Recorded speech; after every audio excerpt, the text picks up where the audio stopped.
Greetings, flesh wound horror freaks, and welcome to the HATMAN Halloween special. How is everybody doing tonight?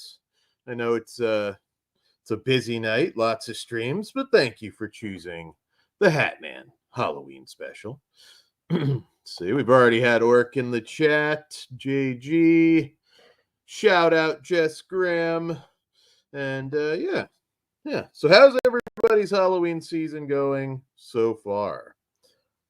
It's going by too fast for me. I've already booked Thanksgiving, so it's like, man, it's already out of the stores. Uh I've been buying like discount Halloween stuff. It's kind of already a little bit sad, even though the date's not even here. What up, Orc? What up, Ben?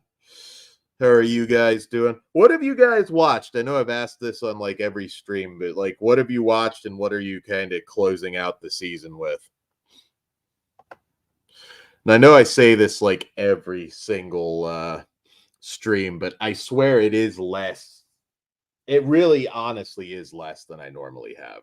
So, so it'll be long, but I don't think it'll be a super long stream. Kind of depends on the chat too. Once I get sick of my own voice. Ben, did we all get trick or treat? I assume you mean. So yeah, that was weird this morning because I was seeing like it's like sold out, and I was like, wow. And I was like, okay, fine. But then of course it went back up, and I figured out how to do the paying for. But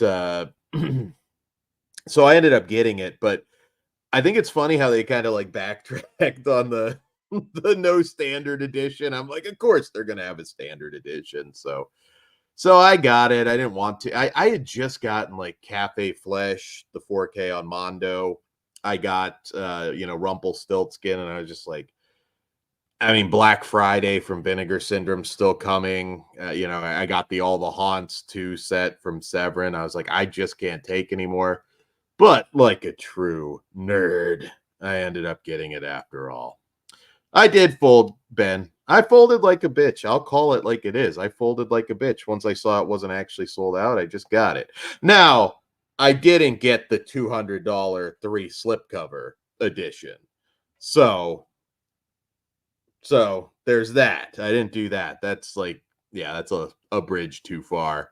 What up, Brian? I talked some shit, Ben, but I thought it was sold out, okay? Stop shaming me. God damn. But yeah, paying for actually got me. I normally do a different kind of paying for, and I hadn't tried it this way in a while, so I don't know why. Just didn't bother, and like now I can do paying for. Paying for is gonna be my downfall. I don't really watch much on her channel, but isn't there a bigger YouTuber? I can't think of her name that is like gonna lose her house or something over physical media. I'm like, I'm bad, but I'm not that bad. I'm like a junkie, but not like full on junkie. What up, Ghost?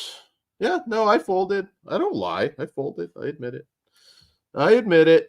But but yeah, did anybody buy the 200? I think it was $200 3 slipcover edition. No hate if you did, but like, goddamn, not gonna do that. Yeah, paying for is a trap. Movies and Sue. Okay, yeah, I'm not like a regular viewer of her channel or anything. Nothing against her. I'm just not as familiar. But yeah, like a shit ton of people listen to that. I almost thought it would be funny if that was all just a work to drum up some super chats so she can keep so she can keep buying this shit. But yeah. Yeah. Oh, lost her car. Well, that's still taking it a little bit too far. I've never let it get to. I spend too much, but I never let it get to that point. So yeah. Yeah. I don't know if anybody's gonna get it though in time for Halloween. I think Todd said he thought he would. So we'll see. Synapse they don't like put stuff out all the time, so I can't really comment that much on their shipping speed. It's just been too infrequent. I'm trying to think the last Synapse thing that I specifically bought off their website. I mean, Demons, of course. Like, well, I guess Convent probably. I don't know what else, so I can't speak to how quick they'll be. But do you guys think you're gonna get it in time for Halloween? Oh, okay, Ben. Yeah. I mean, I do feel bad. I mean, it's pretty bad when you're at that point where, you know, you're having like major life issues because of a hobby. um but yeah, no, I know Trick or Treat was a big one that everybody was waiting for. And my question to the chat would be, how many things are left that don't have a major official release? Would you drop like what did it come out to, 70 some dollars on? I mean, at this point, what is like that you know white whale that you just have to just get it if it was announced, no matter what the cost? I've already heard from a lot of fellow podcasters who are talking in general about, like, does everything have to have a giant box, and that sort of thing. And I kind of agree, because like, I'm fortunate to have a decent amount of space, but even then you do kind of run out. So uh Brian been buying and oh, Ben, Black Christmas 2006. Yeah, I mean, it had that Canadian release, but I know that's like way, way, way, way, way out of print. So I don't know if I don't know though, like $70. I mean, I definitely buy that because I do like that movie quite a bit, but I don't know if they could get away with that one too. I mean, Trick or Treat has kind of had that anticipation building for a long time. And I mean, I know they could do it with Fright Night too, if that finally happens, but there's not a lot. I don't know if something like a Necronomicon or Cast a Deadly Spell I fucking love, I'd pay it, but I don't know if the masses would. Elves would be pretty awesome, because as of now we've only got, subpar VHS quality for Elves, so that would be a pretty big deal. Not shaming anybody, like I said. I dropped coin on Rumpelstiltskin, so there you go. But there is less and less that is not already out there in a fantastic edition. So, seeing as I don't really have a lot in the way of collectibles to show, I haven't really been buying too much of that. I will show a few to kick things off, because there's only, I believe, 3 things, so we might as well do that. And all right. So I thought this was pretty cool. New line. This isn't hard to find. You can just get it in Walmart. But the Vincent Price Toonie Terrors silver screen action figure. I think Kruger collects quite a few of these. I don't have them all by any means, but I have been getting some. This one I thought looked really cool too. One awesome collectible that I have, and it's a kind of hard to get to it right now. I need a ladder, but did anybody get the Pit and the Pendulum light up Vincent Price statue from, God, it's been a while now. It's been probably, God, at least 15 years probably. That is probably one of the cooler Vincent Price things that I have. I also have couple signed things from Price. Let's see. Daily Ghost. I'm not sure I'll get Cafe Flesh for the same reason. Do I really need that one? So I didn't necessarily need to have it like in special packaging or anything like that. Usually for me with Mondo, I'm fine waiting, because for the most part their prices on their releases even out to around $17.99 on Amazon. And you know, I'm fine. I don't need the red case. You know, more often than not, I'm fine if I don't get a booklet. But you know, the thing with that one, and I haven't got a definitive answer, but I think the 4K might be limited. And also I don't that's a weird one though too, because there are adult films on Amazon, but you know, that's a little wonky. It's like some people say they can't, even though I see them on there. It's just I don't know how that'll work out. Daily Ghosts wants Totally Killer. Ben, movies that you haven't opened. I have that too. I mean, for these updates, of course, most of them aren't open just because I haven't, you know, had them that long. But I'm pretty good. I mean, if I get something more often than not, I have seen it before. But no, I do have some unopened stuff for sure. Probably not as bad as some, but yeah, there's a couple YouTubers, I swear to God, I don't even think they open some of their stuff like ever. It's just it's total trading card mode at this point. Oh, Brian, that's cool. I will say, if you have the Mondo red cases, it's amazing uh how much some of those sell for after the fact, and there are some times where it really is just the case. I know I have like one of the Franco releases that had like the triple X cut or something, which obviously if it's movie related, I'm gonna want it. But all right, let's finish up these action figures. Another one from Walmart, Silence of the Lambs NECA figure. I'll open it up here in a second, but I grabbed that one. Kind of an impulse buy, or actually this was Target, but I still need to get the Thanksgiving one. But I thought they got a pretty good likeness on Anthony Hopkins for this one. It's a pretty cool figure. I kind of like these because I can just hang them up on the wall. But yeah, there hasn't been as much merch from these movies or the TV shows you would expect there to be. Right. And I also, and I think this one looks very cool as well, I got the Saw Ultimate Jigsaw figure. I do have the old fuck, I'm trying to remember. I guess it was McFarlane Toys, the Jigsaw and the puppet figure. I think the first Saw figure that there was. I still have that.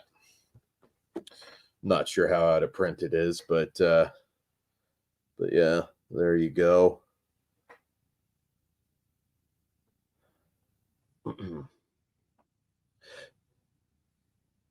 Another impulse buy. I haven't been buying as many action figures. I've actually the Thanksgiving one I do kind of want to get at some point. If it's merch for something that's not like represented at all that I like, I kind of like getting something. I'm over though like buying every new Freddy that comes out. JG wants the Blu-ray of the Aldo Ray Slasher Terror on Alcatraz, but that's never going to happen. Well, never say never.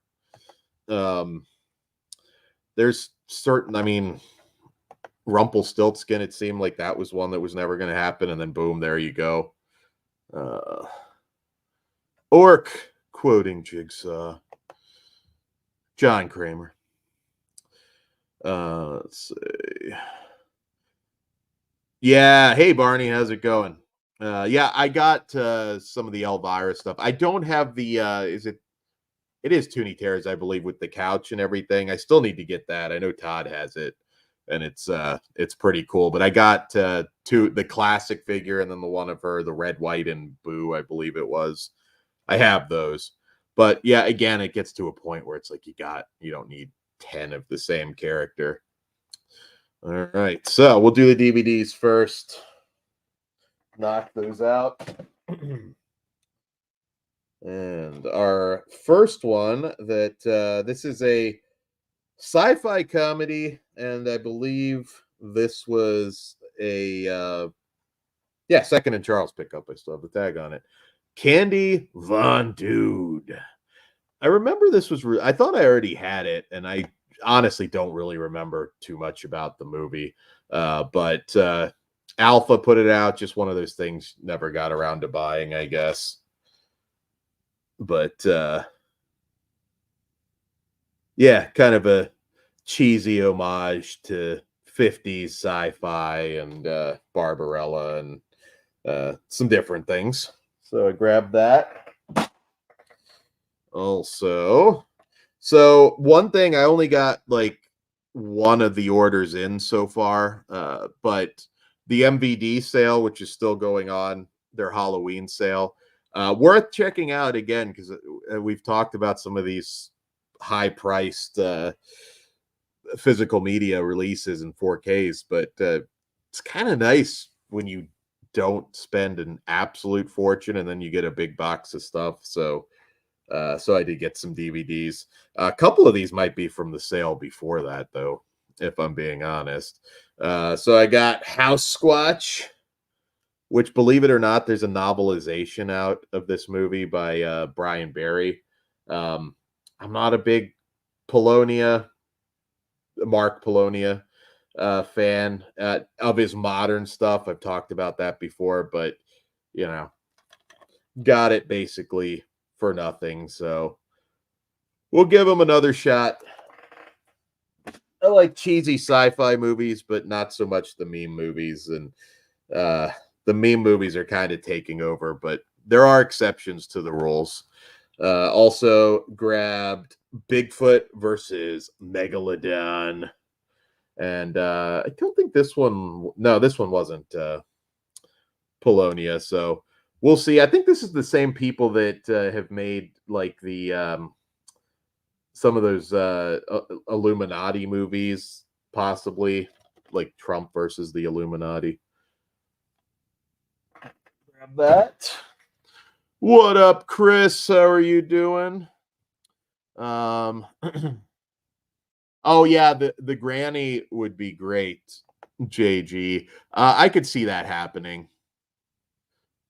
Sometimes I forget like some cases, like some of the music issues, but yeah, Trump versus the Illuminati. I don't know if that's on sale on the MBD Halloween sale right now, but it's like a animated movie with like Sims style uh animation. GG, also that Zach Galligan, Ashley Lawrence. Oh, yeah. Now there's a lot of stuff, even some of it, even I forget about sometimes because it's just been so long. Let's see. Devil's Play. Yeah, check it out, Cliff. I think you'll enjoy it. You seem to like a lot of the retro sexploitation stuff. Ben Grimm watched it. What did you think, Ben? Because I've seen like clips from it, and we are gonna do our election night show, but we're kind of deciding what the lineup should be. All right. Continuing on with the DVDs, some of which I'll go through fast. This is a creature feature, Pipeline. Know nothing about it, but the chick on the back has big boobs, so fingers crossed. Also, speaking of meme movies, and I've always said this, like if you watch a lot of low budget stuff, there's like a select few to kind of avoid. And again, I hate being a dick. Mark Polonia's modern stuff I don't like. Dustin Ferguson stuff, it's almost unwatchable. And there's a couple others, but I don't think this one was either one of them. This one is Bad CGI Sharks. So hopefully this one's fun. I've been aware. I just haven't watched it, but it's been out there for a while. Kind of surprised we didn't review it, to be perfectly honest. What up, Indy? How are you doing? What time is it out there right now? Let's see. Oh, Chris, Embrace of the Vampire with Alyssa Milano. I mean, yeah, very good. I mean, it's Alyssa Milano, 1995. It's not like full on like perverted as some you might expect, but it's a uh good steamy lesbian vampire movie. I'm really surprised you didn't see that back in the day. Oh, okay. Well, there you go. I figured. I was like, man, that one I would have walked 10 miles in a snowstorm when I knew that was coming out. It's actually kind of funny because that was around the same time as Showgirls and yeah. All right. This one unfortunately is from Dustin Ferguson, so it's probably unwatchable. But Apex Predators, this one might be a screener actually. I don't even remember. But Brink Stevens is in it, so there you go. All right. So we have a review up of this one right now, and it's a sex comedy, Bald, and I highly recommend you listen to that episode because it's directed and written by Blake Leibel. Uh, so I'm not going to run this down. You can like listen to the review, but very strange movie. I mean, his uh he killed his wife in a brutal way. Uh really brutal way, like scalped her and did all sorts of crazy shit. And there are glimpses into the psychotic mind in this sex comedy, which has Diamond Dallas Page in it, Sally Kirkland, Jonathan Cherry. So there's some names in it, and yeah, listen to that episode. It's I guess both a farce and a true crime at the same time. The dude even did a graphic novel, which was kind of a window into some of his crazy fucking, I guess, desires, rage, whatever. But that's a movie with the story behind it. Another one that I grabbed with Priscilla Barnes, another sex comedy from I believe 2004, Sex Cells. I grabbed that. I've met Priscilla Barnes a couple times, and she's very interesting. So grab that random pickup. Another one, I'm not sure if it's on Patreon yet, to be honest. I should have checked, but you can expect a hood review of Fat Beach coming up. One I just never got on DVD. It's cheap, it's always been available, but never grabbed the DVD. Let's see. Checking comments in between. Big Titty approved. 11:30 a.m. Oh, okay. Well, you're just yeah, lunchtime. Indy saw Venom 3. Uh yeah, I just don't like those movies. Maybe something's wrong with me. I don't know. I saw that first one and I'm like, I don't get it. I thought I thought they sucked. So I probably won't be seeing the third one. Yeah, Bald is it's funny. Like I mean the movie is funny, but it's weird, which we go into in the review. Like you can tell like somebody that's not entirely there made it, and there's some very, very odd scenes. So check it out. What else did I get? Grabbed Baghead at Walmart. We have a recent review of that one. Random pickup. Also, another one that was actually bought for me that we did. Yeah, we did. Marcus Dunstan. All My Friends Are Dead. You can check out our review of that one. And one that I don't know anything about. It looks kind of kind of Tarantino-esque, and it was just a random pickup at Books A Million. The Dead Brothers. Don't know anything about this one whatsoever, but it was like $2, and I don't know if anybody's seen it, but I grabbed it. Figured it might be out of print by now. Let's see. Is the Scream Symbiote and Venom 3? I don't even know what that is. Comic book nerds, answer that question for me. Let's see. Is anybody going to make it out to the Alamo Draft House for that early screening of Heretic?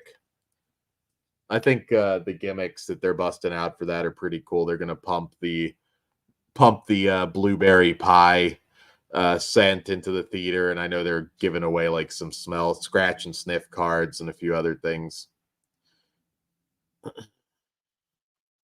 All right, another one, a creature feature with Ryan Phillippe. Prey.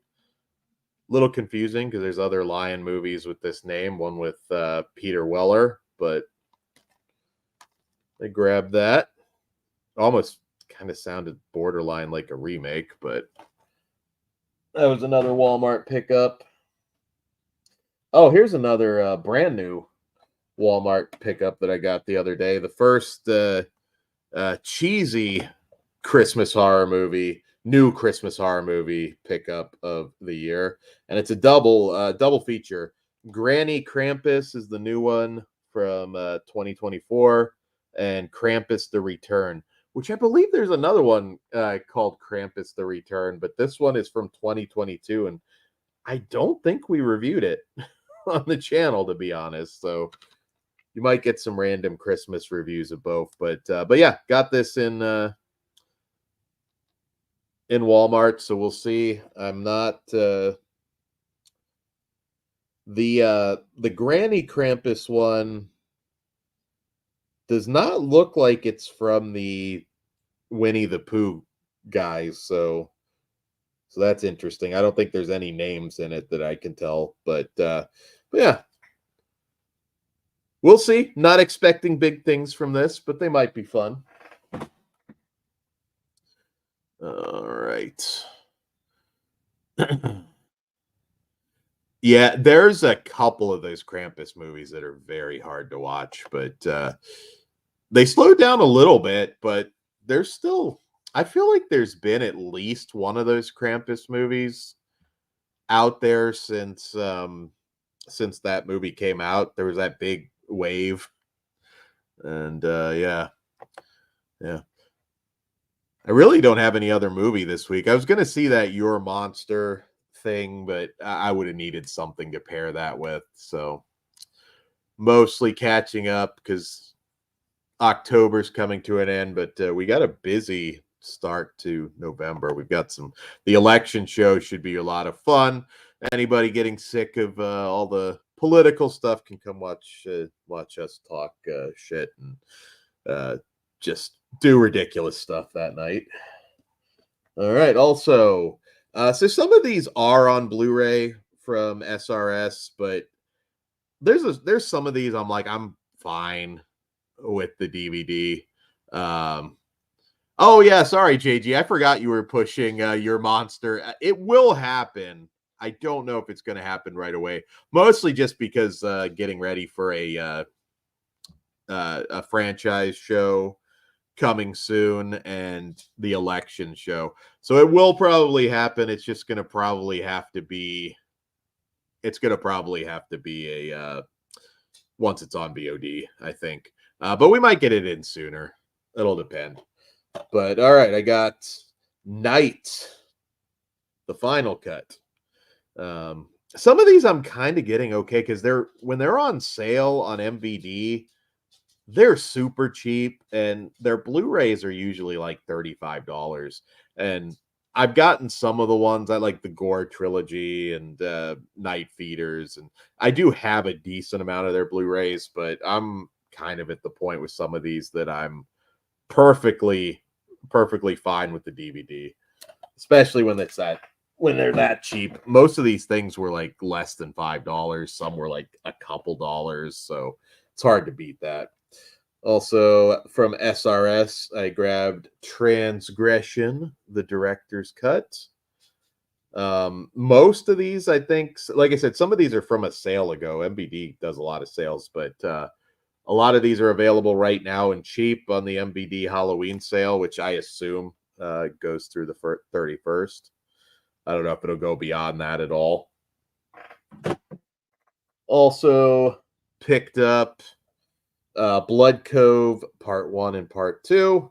These aren't older films or anything. They're not SOV, but from the extreme and unrated line. I got to check the back of some of these. I think I did see. I know this one's for sale right now. Also grabbed Blood for Flesh. Another newer extreme horror movie. Certainly looks like they bring the gore. We might have reviewed this a few years ago because it looks vaguely familiar. Let's see here. Up next, gotta love the title. This isn't I know this one's not super old, but I think it's like 10 years old. Homicycle. Gotta love the cover art on some of these. That one is also on sale right now. I don't remember exactly how much, but most of the DVDs were like under $5.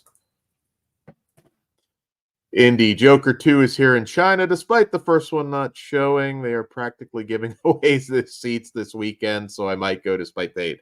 Again, we'll talk it on Patreon. I like the movie. So that should be a fun discussion. I know we'll have some wrestling stuff coming up on Patreon too, so you're going to get a variety show on Patreon shortly. All right, speeding through some of the DVDs, I grabbed Video Psycho. And I'll be honest too, like, not that they do a bad job on their Blu-rays by any means, but you know, some of this stuff, it really doesn't look much different at all on the DVD, if I'm being honest. So if I really, really love something, I might grab it anyways for collector's purposes. But yeah, there's certain things that, you know, I know they had like that one kaiju movie that was like, I mean, it was basically a YouTube thing. And it's like, you're not going to get me for like $30-$35 for that. But I do like SRS. They're putting out a lot of cool stuff. Also, I'm not going to talk about these because we have a review that will be dropping probably Sunday, at least before Halloween. I know that much. But from Visual Vengeance, they were kind enough to send Despiser. Really excited to review this one. I mean, I don't want to spoil the reviews, but it's amazing the amount of special features that they put on these. I mean, just fucking insane. And the 1992 film Kung Fu Rascals from Steve Wang. I'm very eager to cover these. So, review dropping on the channel for both soon. Homicycle is a great name. I've got some Bills Above stuff coming up soon that I'm going to have to kind of get a little creative how I show it. Yeah, SRS always brings it with the cool art.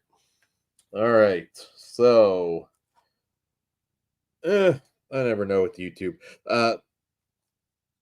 Hold on, I still have DVDs. All right. I also got Shot by Night, the Byron C. Miller collection. This is a bunch of his shorts. Some of these I need to just pre-open and it won't have that shitty glare on it. But I like director short compilations. SRS has done it with Todd Sheets and the Sheets of Gore. I think they did 2 volumes of that, and they've done it with some different directors. So I actually always kind of like this. It's like I said, I did really enjoy the Polonia brothers back in the day when they were teenagers and making some of these movies, but yeah, it's just the modern meme stuff, not so much. Also from Wild Eye, I believe this is a World War. I think it's about World War II zombies, but the Slayers. Maybe it has zombies and vampires in it. I don't remember. No, I might be wrong. I think this might just be a vampire movie. But I grabbed that. Also, I'm assuming this was from MVD, but another vampire hunter movie, Vampiria. I think this might be Filipino. I'm not 100% sure. But hot chick, leather pants. Oh, JG wants Andy Coop box set. You never really know, honestly, at this point. Like just about anything's possible. I really want the Lemon Popsicle movies, and I have a feeling that that's happening. So that's a big one. There's a shit ton of sex comedies, though. Again, a lot that just never got past VHS, and I'd love it if we started getting more of those out. All right, speed through some of these. This is like a lesbian drama, another random one. I think I got this at Books a Million because it was buy two get one or something. Also got a creature feature 3-pack, also from the MBD sale.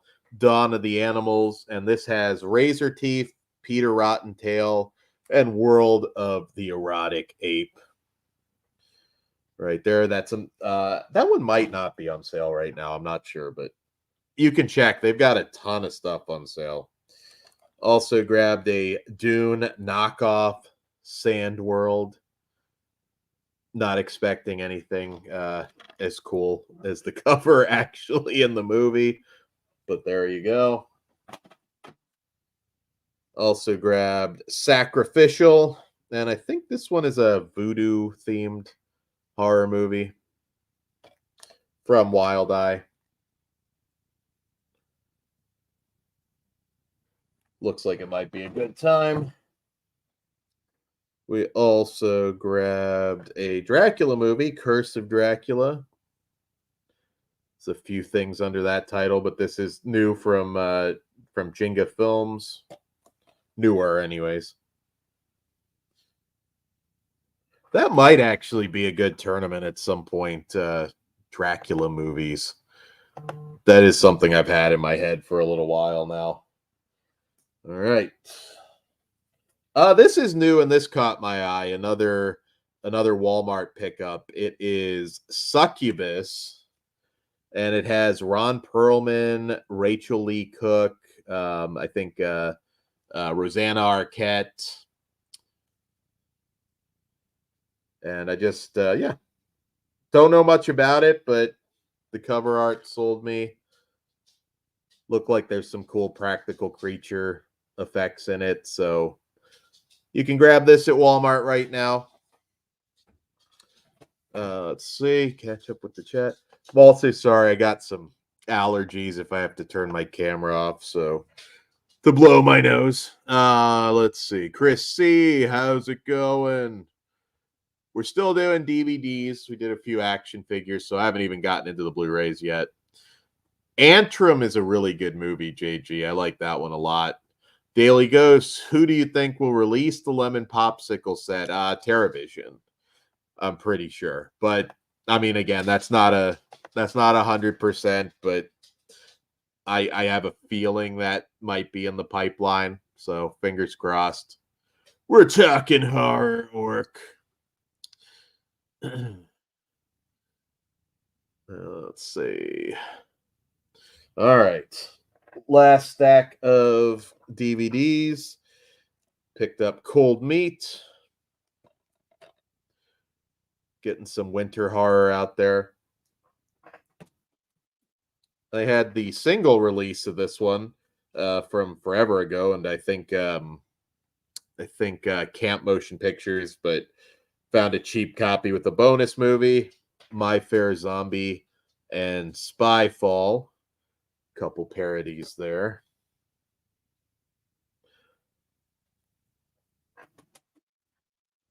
And ooh, this one's a piece of shit. Hell on his shelf.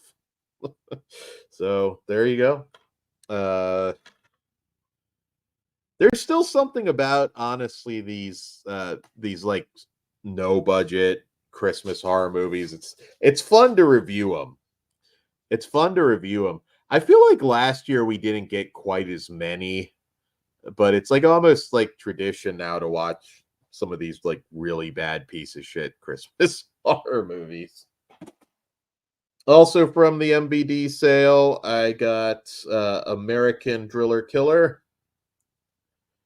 Cool classic art on this one. I don't think she's topless, but it's close there. American Driller Killer.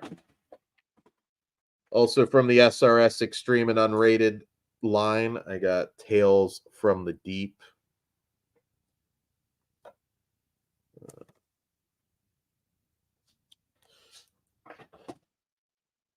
Also, if I'm not mistaken, yeah, I think this one is just a documentary and not found footage. I can't even remember, but Eyes of the Mothman. Grab that one. Not sure. I can't remember if this had like a found foot. It might be a found footage movie. I don't even remember. Also from MVD, which I actually think I heard something good about this one. Blood. Heard a few good things actually, and it's got some decent critic reviews of this one. I don't think I've watched it, or I don't think we've reviewed it. And the final four on the DVDs, and we can get what everybody came for, the Blu-rays and the 4Ks after this. A House is Not a Home. Richard Grieco is in it, so you know that's the the mark of quality. I don't see him actually pop up as much anymore, though. At least not like in the same volume of movies that like Eric Roberts does. Kind of feels like Richard Grieco for like $100. You could just have him come shoot something for you. So from SRS, Day of Destruction.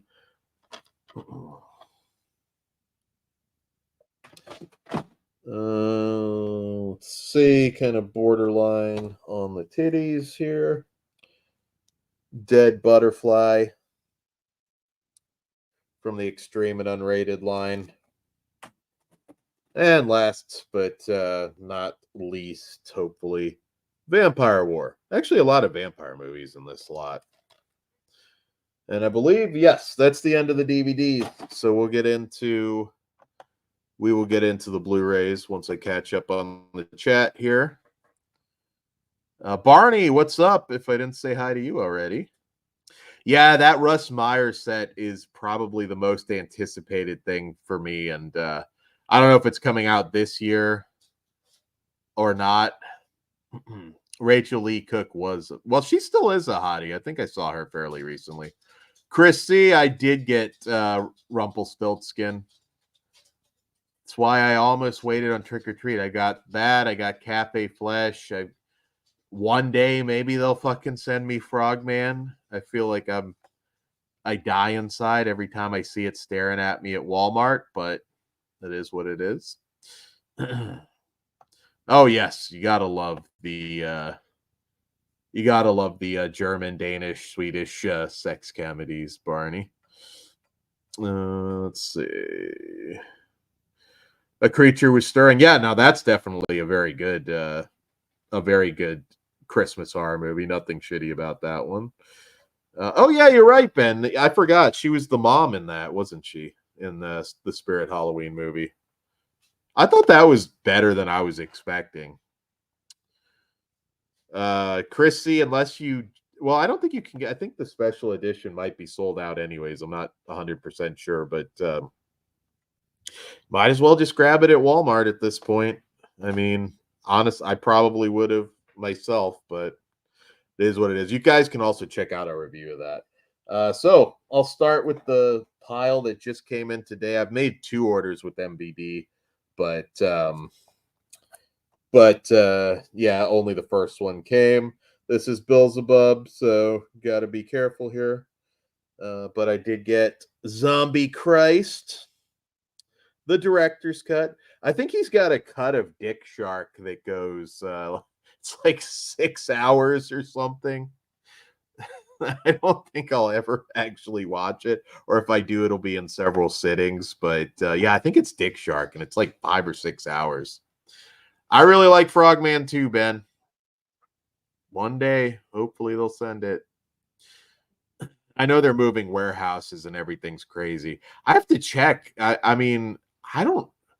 I know several people. I don't know if Dirk or Darren were who I was talking to, but I know there's several people that still haven't gotten it.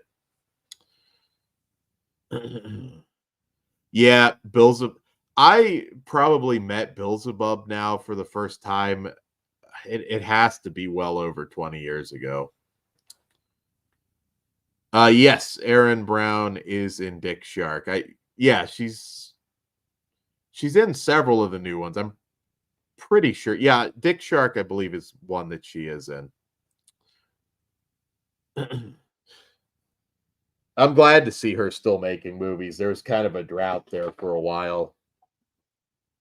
Also, just because YouTube can be weird sometimes, I'm just going to say I got World War II Undead on Blu-ray.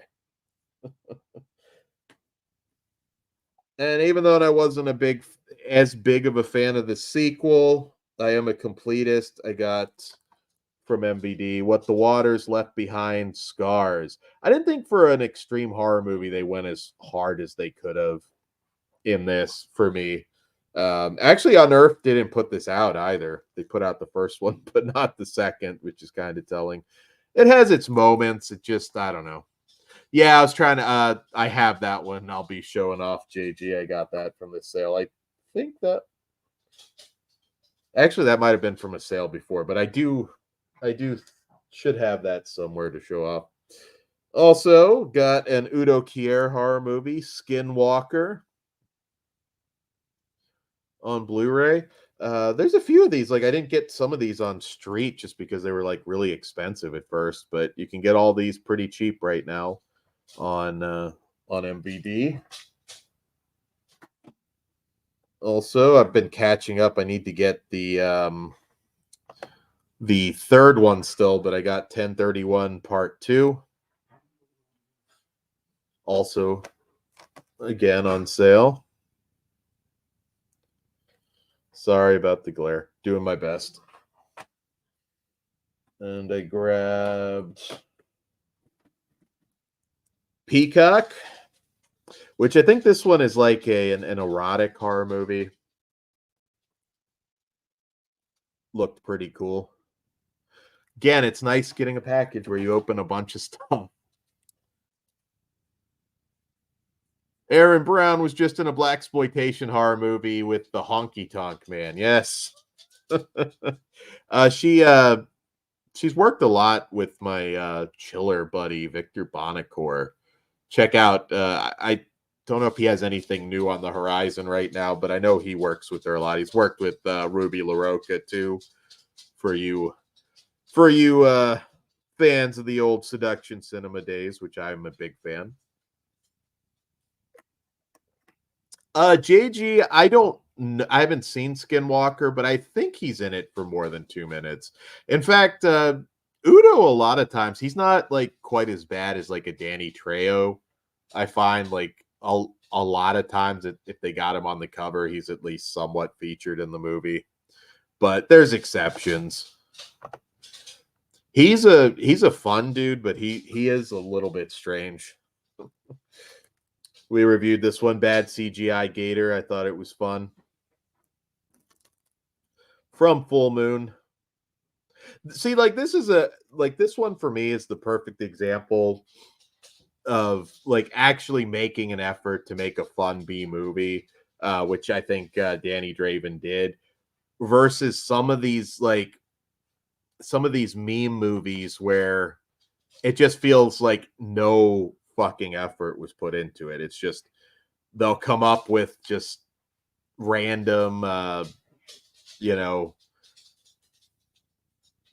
you know, some random like fucked up creature blend, and it'll just be like a sock puppet. And it's like, oh, it's funny, it's ironic. It's like, yes, I've seen that now like 50,000 fucking times. I mean, you've got like some that are so fucking lazy that they'll literally rip off meme movies now. like uh we've got two coke addicted raccoon movies, and I'm like, come on. You give me an hour, I could give you 10 wild fucking creature concepts. So yeah, I do like to call it out when it is like a really fun B movie.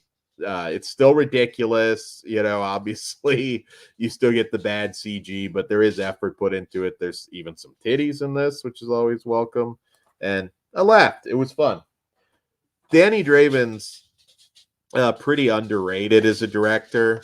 I don't know if he's ever necessarily made like a stone cold classic or anything, but he was directing a lot of stuff during that period of Full Moon where the budget shrunk to nothing. And I tend to like most of his stuff.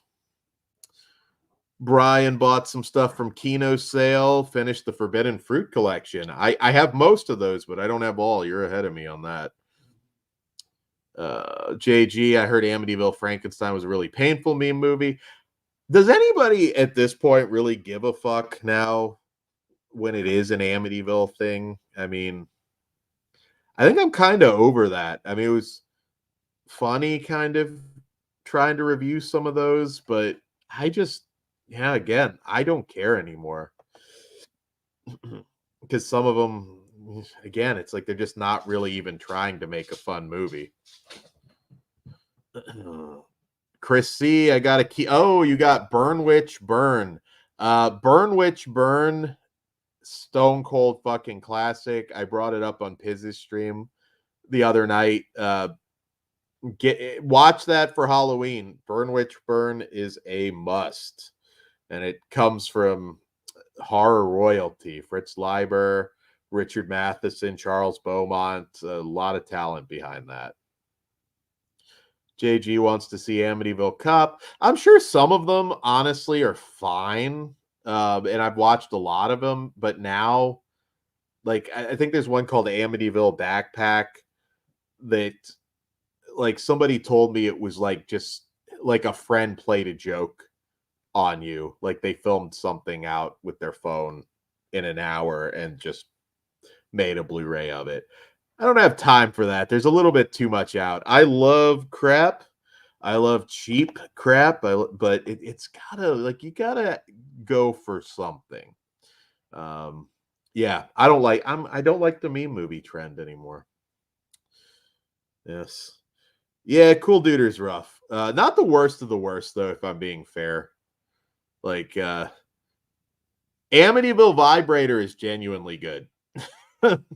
But I mean, I'm not gonna lie, it's Mallory Maneater's in it. I love her, and there's that one's the titties factor into it, but that's a good soft core that goes into hardcore title.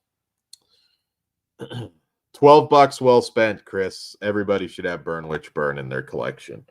Also from Full Moon, got Piranha Women, which I thought was fun. Not as good as the things that it was obviously paying homage to, but I did enjoy Piranha Women, Fred Olin Ray, and it's also 58 minutes too, which is also welcome. And this has some skin too. We talk about that a lot. It's like B movies. Sometimes you like having some goddamn skin in the things, but Amityville Vibrator, I do recommend, especially if you like goth chicks. All right, and if you like the Death Squirt service films, that goes well with those. Also, finally got around to grabbing Yellow Brick Road, which I haven't watched since the DVD. Um, I remember I remember having mixed feelings about this one. Jay the Stingray, I believe, is a big fan of Yellow Brick Road, and I'm looking forward to revisiting it on Blu-ray. I reviewed it with Melissa back in the day on Creep Show Radio, I believe. So that one I'm kind of looking forward to revisiting. Uh, Mallory Maneater is an adult film star. And, well, she did Amityville Vibrator, too. I have heard some actually really good things about Terra Firma. It's super low budget, but I've heard now like more than a few people in some on some cosmic horror podcasts that have said that it's actually really really good. So I was happy to pick this one up. This could be a random review maybe that we do at some point, but I've heard very good things. It's like super low budget, but apparently they took a swing and it's a lot of fun.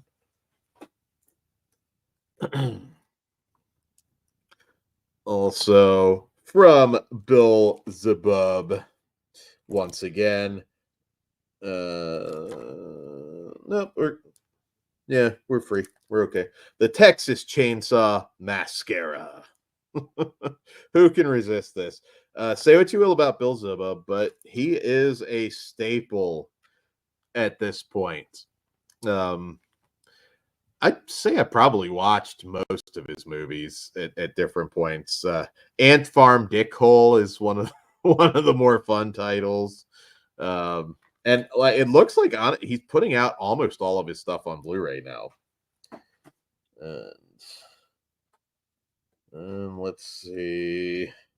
Also, these are a little borderline to show, but I got Breaking Her Will from Bill Zabub, and Todd is a Circle, also from Bill Zabub. Those are new to Blu-ray. Those are older films that he did, but new to Blu-ray, and you can also get those on MVD right now. So that's all I got from the MVD. There's probably more MVD stuff, but that's the stuff that came in today. See comments. Yes, everything that I just showed on Blu-ray is on MVD. Go check it out. There's some good stuff there, and it's from different companies. I know, like there's Wild Eye stuff up there. There's I think there's some Arrow stuff up there, some VCI. It's yeah. That's also partially why I almost waited on Trick or Treat too, because I was like, well, I've got a big pile of stuff coming from MVD. All right, so up next, in no order, I don't really organize these, but I did finally, and I'm checking what the partner label was. Film Movement, Scarlet Diva with Aja Argento. Had to grab that. I wouldn't mind doing some of her non-genre films at some point. Heart is Deceitful Above All Things. I got that a while back too on Blu-ray, and I'll have to consider covering that at some point. Indie, Breaking Her Will is Nice and Nasty. It is. I do remember that. I remember grabbing that because that's been a while. I want to say that's one thing that I might have bought at Suncoast back in the day. And I remember just like, I always hated, there was a lady at Hastings that used to do it forever ago. Like anything, like you buy something a little like off kilter, and she would always just be like, really? And she'd just hold it up and she'd laugh it off. But I was like, yes, really, bitch. Now just fucking ring my thing up. What's your problem? She always pissed me off. It was just like, I'm not ashamed that I'm buying this smut, but you don't need to wave it around. Like, come on. I love Suncoast. At least right before I moved here, there was one that was still open in Baltimore or outside of Baltimore, somewhere there. And I don't know. I'm assuming it's long gone. I don't know if there's any Suncoasts that are still up and running.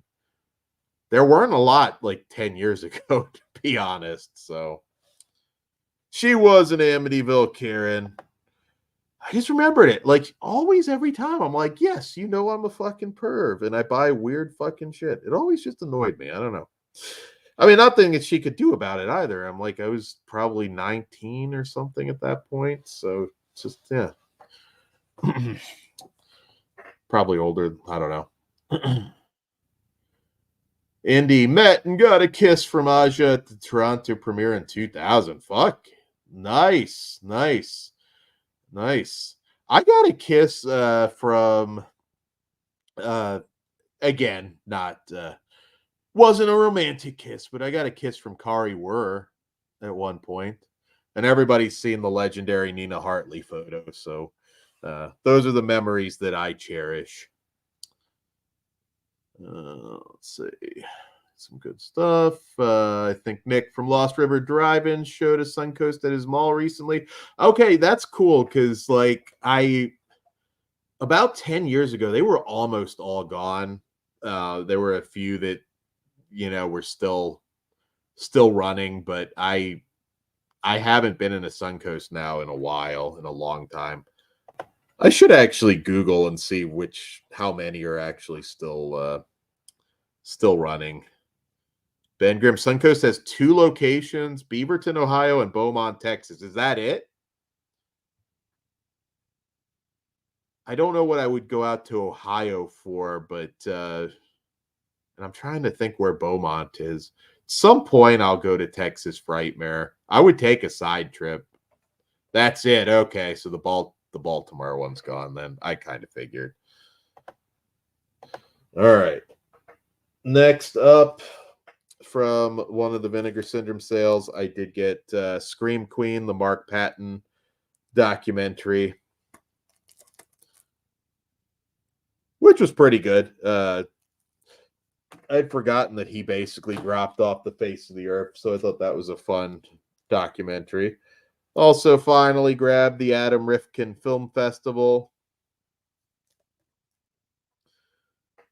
which I'm looking forward to diving into at some point.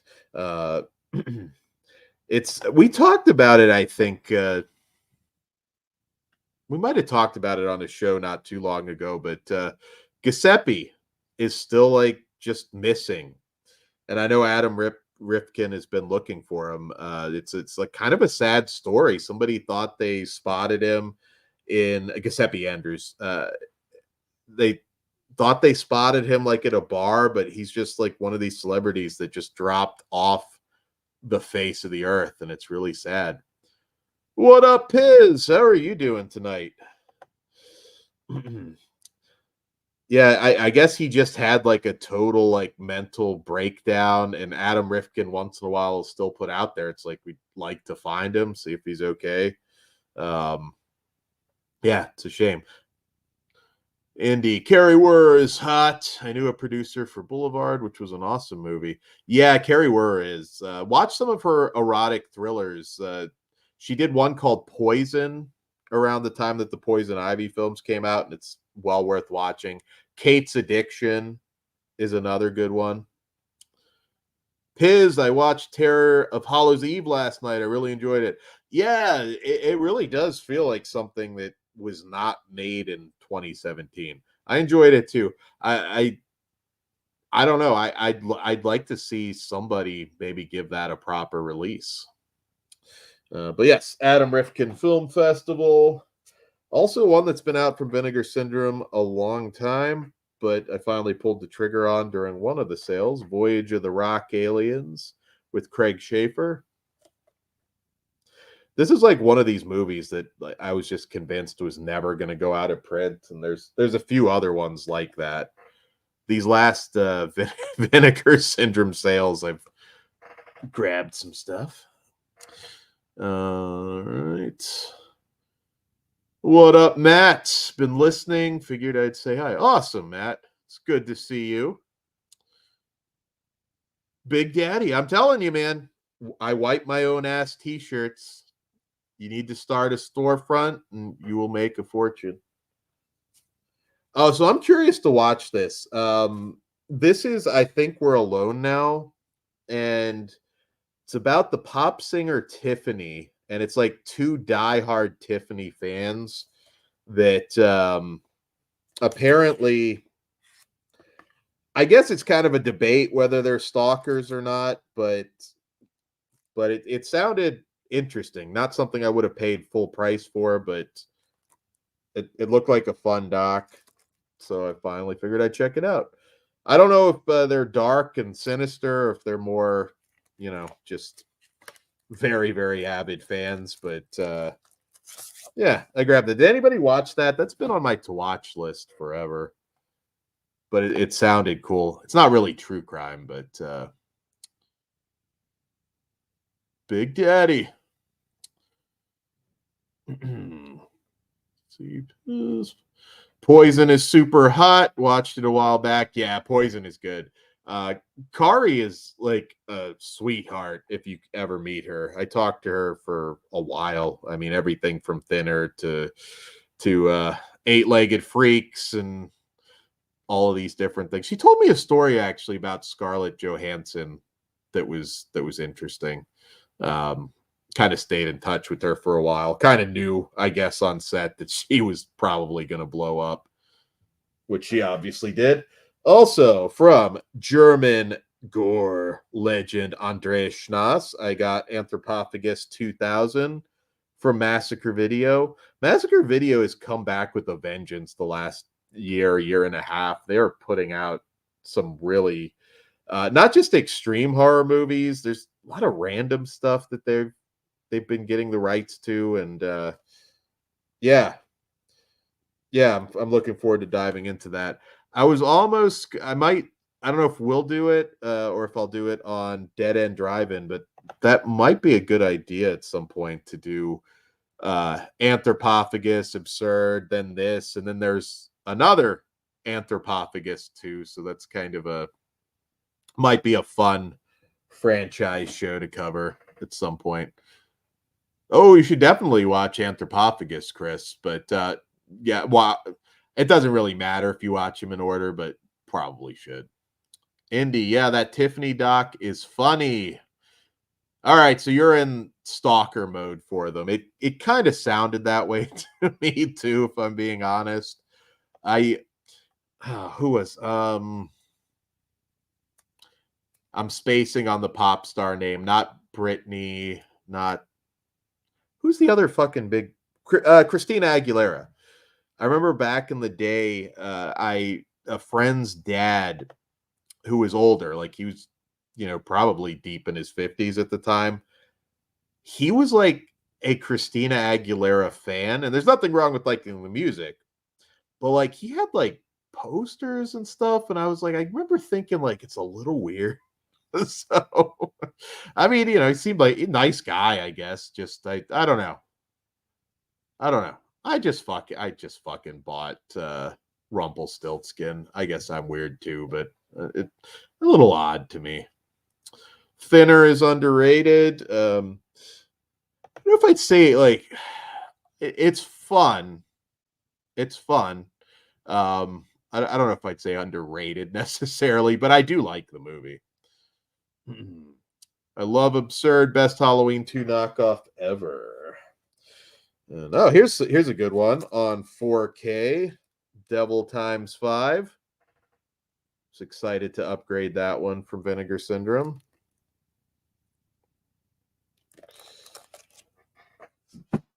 That was a nice surprise when they announced that.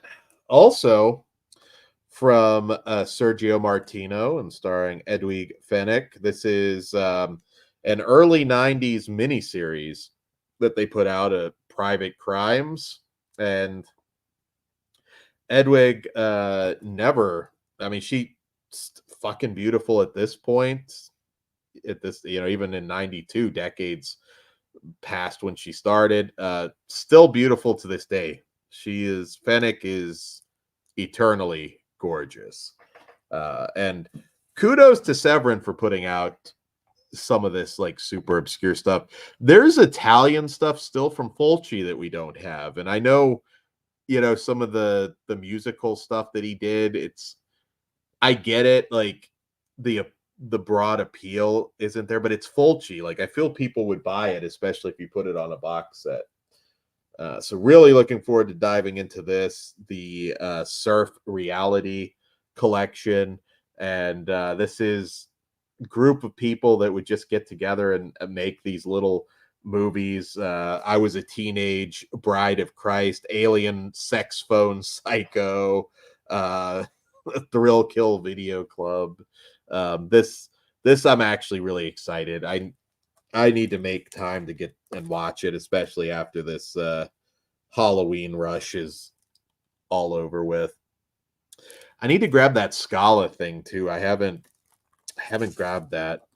I kind of opted to do the MVD stuff first. So JG Sodoma's Ghost still doesn't have a blue, does it? No. It is out there. But if you go looking for it. Let's see. Edwig is a gift from the gods. So this one, now I had seen it before. Unearthed Films has been killing it this last couple years as well. But this was Pug's favorite discovery because he had never watched it, and that is Confessions of a Serial Killer. Deceptive art on this, and we do have a review up if you want to go check that out. But it's basically about Henry Lee Lucas and marketing being what it is. Henry Portrait of a Serial Killer is a fantastic movie, but man, does this have some great moments in it and a great performance. I also highly recommend the extra features because this is another movie that has interesting history behind it. Let's see. Also, from the Vinegar Syndrome sale, Adjust Your Tracking documentary, The Untold Story of the VHS Collector. I'm trying to place which one this was. There've been a few. Troma put out a couple VHS video store docs, and I know I saw this one, but it might be one of the ones where Lloyd Kaufman's talking a lot of shit on Blockbuster. Also got the Whodunit Clue documentary, which I still haven't watched. Vinegar Syndrome's been coming through at the sales because a lot of this is stuff I just didn't want to pay full price for. Got to move my cat. Sorry. Trying to knock my webcam off. Confessions of a Serial Killer is a more accurate account of Henry. Yes, absolutely. I like that 90s batch of King adaptations that were underloved at the time, like Night Flyer, The Mangler, and Graveyard Shift. Mangler's another one. I can't really call it underrated. It has its issues, but I do love Night Flyer a lot. I'd love to see that get a Blu-ray, but that's another one of those problematic ones that it's just hopefully it'll happen. Again, we got Hitcher, we got Rumpelstiltskin. I'm not giving up on some of these titles. Hopefully now they'll finally happen. Also, let's see. Also on 4K, Howling 2, Your Sister is a Werewolf. Those came up last night, the other night on Piz's stream. I know we talked marsupials a little bit. Let's see. From Toby Hooper, I'm Dangerous Tonight. I guess that actually would have probably been during one of the Kino sales. I'm hoping, not that it's a great movie, but just, again, at this point, being a completist, Apartment Complex from Toby Hooper with Amanda Plummer, and Arlie Ermy was actually in that one too. I'd like to see that come out. Not a great movie, but I'd still like to see all of his stuff make its way to Blu-ray. I did get my Trick or Treat 4K order in. I talked about at the beginning, like I was like, fuck, I can't take anymore. There's just been too much dropping. I got the cover C, which I think might sell out. Did it sell? Like, it went back. I know the website went back up. Is it still like available for you guys to order now? I didn't do that $200 thing though. I'm fine with one with one slipcover. Yeah, the HBO stuff, Chris, is, yeah, it's tough. Oh, cool. Yeah, cover C I thought was the best one. I honestly see that one selling out first. So yeah. Um hopefully some of this HBO stuff now will start to happen. Cast a Deadly Spell is huge on my list. All right. Also, let's see. From Film Masters, who don't get enough credit, I got Tormented, classic. They've been doing a great job on restorations and a lot of special features too. And of course, everybody knows The Terror, definitive edition of that. Also, Little Shop of Horrors is on this set. I found like some of their restorations have been just amazing. Matt Synapse still had all variants a couple hours ago. Okay, yeah. Yeah, if you want it, you might want to jump on it. But I paid in for it. It's gonna be, yeah, December. Oh God, I'm gonna be paying off a lot of stuff. Yeah, Film Masters is great. Nobody talks about them, and it's not fair. Also from the Warner Archive Collection, and this is one I know Lauren's a big fan of. I haven't watched it in a long time, but with Carl Weathers, the Bermuda Depths, which I finally upgraded the DVD. This was a TV movie. It's really, really good from Rankin Bass. There's a lot of TV movies that we still haven't gotten. Sex comedies, there are a ton that haven't made it past VHS, and there's still some really good TV movies as well. Also, this movie is a fucking blast. Here for Blood. This one is so much fun, and if you have Screambox, I highly recommend you watch it. D. Schneider is a disembodied head. He pops up in this. But this one over-delivered for me. You can check out our review, but I thought this movie was just a goddamn blast. I'm actually, a lot of the Screambox stuff now does seem like it's getting Blu-rays, so that's a good thing. Also a childhood favorite, Indiana Jones knockoff, Sky Pirates from Umbrella Films. When I was a kid, I mean, obviously the Indiana Jones movies were a big deal, but I used to love some of the pulpy adventure movies. Jake Speed was a big one for me. But Alan Quartermain and King Solomon's Mines with Richard Chamberlain and Sharon Stone and Elvira. Those I watched on like a fucking loop when I was a kid, but yeah. Sky Pirates from Umbrella. That one was another nice surprise this year to see that come out. Cast a Deadly Spell is great. Witch Hunt isn't quite as good as Cast a Deadly Spell, but it's also really good though. I'd love to see them both. Deliberate Stranger, yes. Lots of TV movies. There's a lot of TV movies. I think TerrorVision. I hope that some of the things that they've kind of floated will actually happen, because they're also, like I said, it's hard to pick a favorite label right now.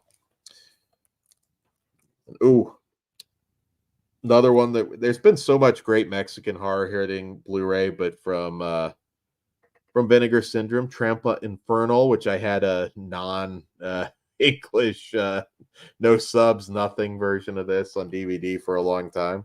And Hell's Trap. Great cover art on these two. Deliberate Strangers is great.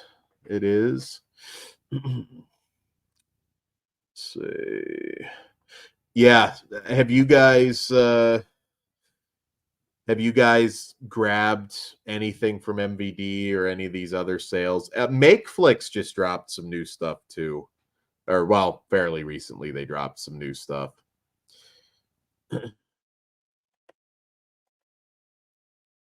They distributed one of my movies a while ago. This is another the imprint release of Black Moon classic horror. I grabbed that from Orbit. And I upgraded this on 4K dual from the great Richard Matheson. Man, I've been streaming so much, I'm losing my voice.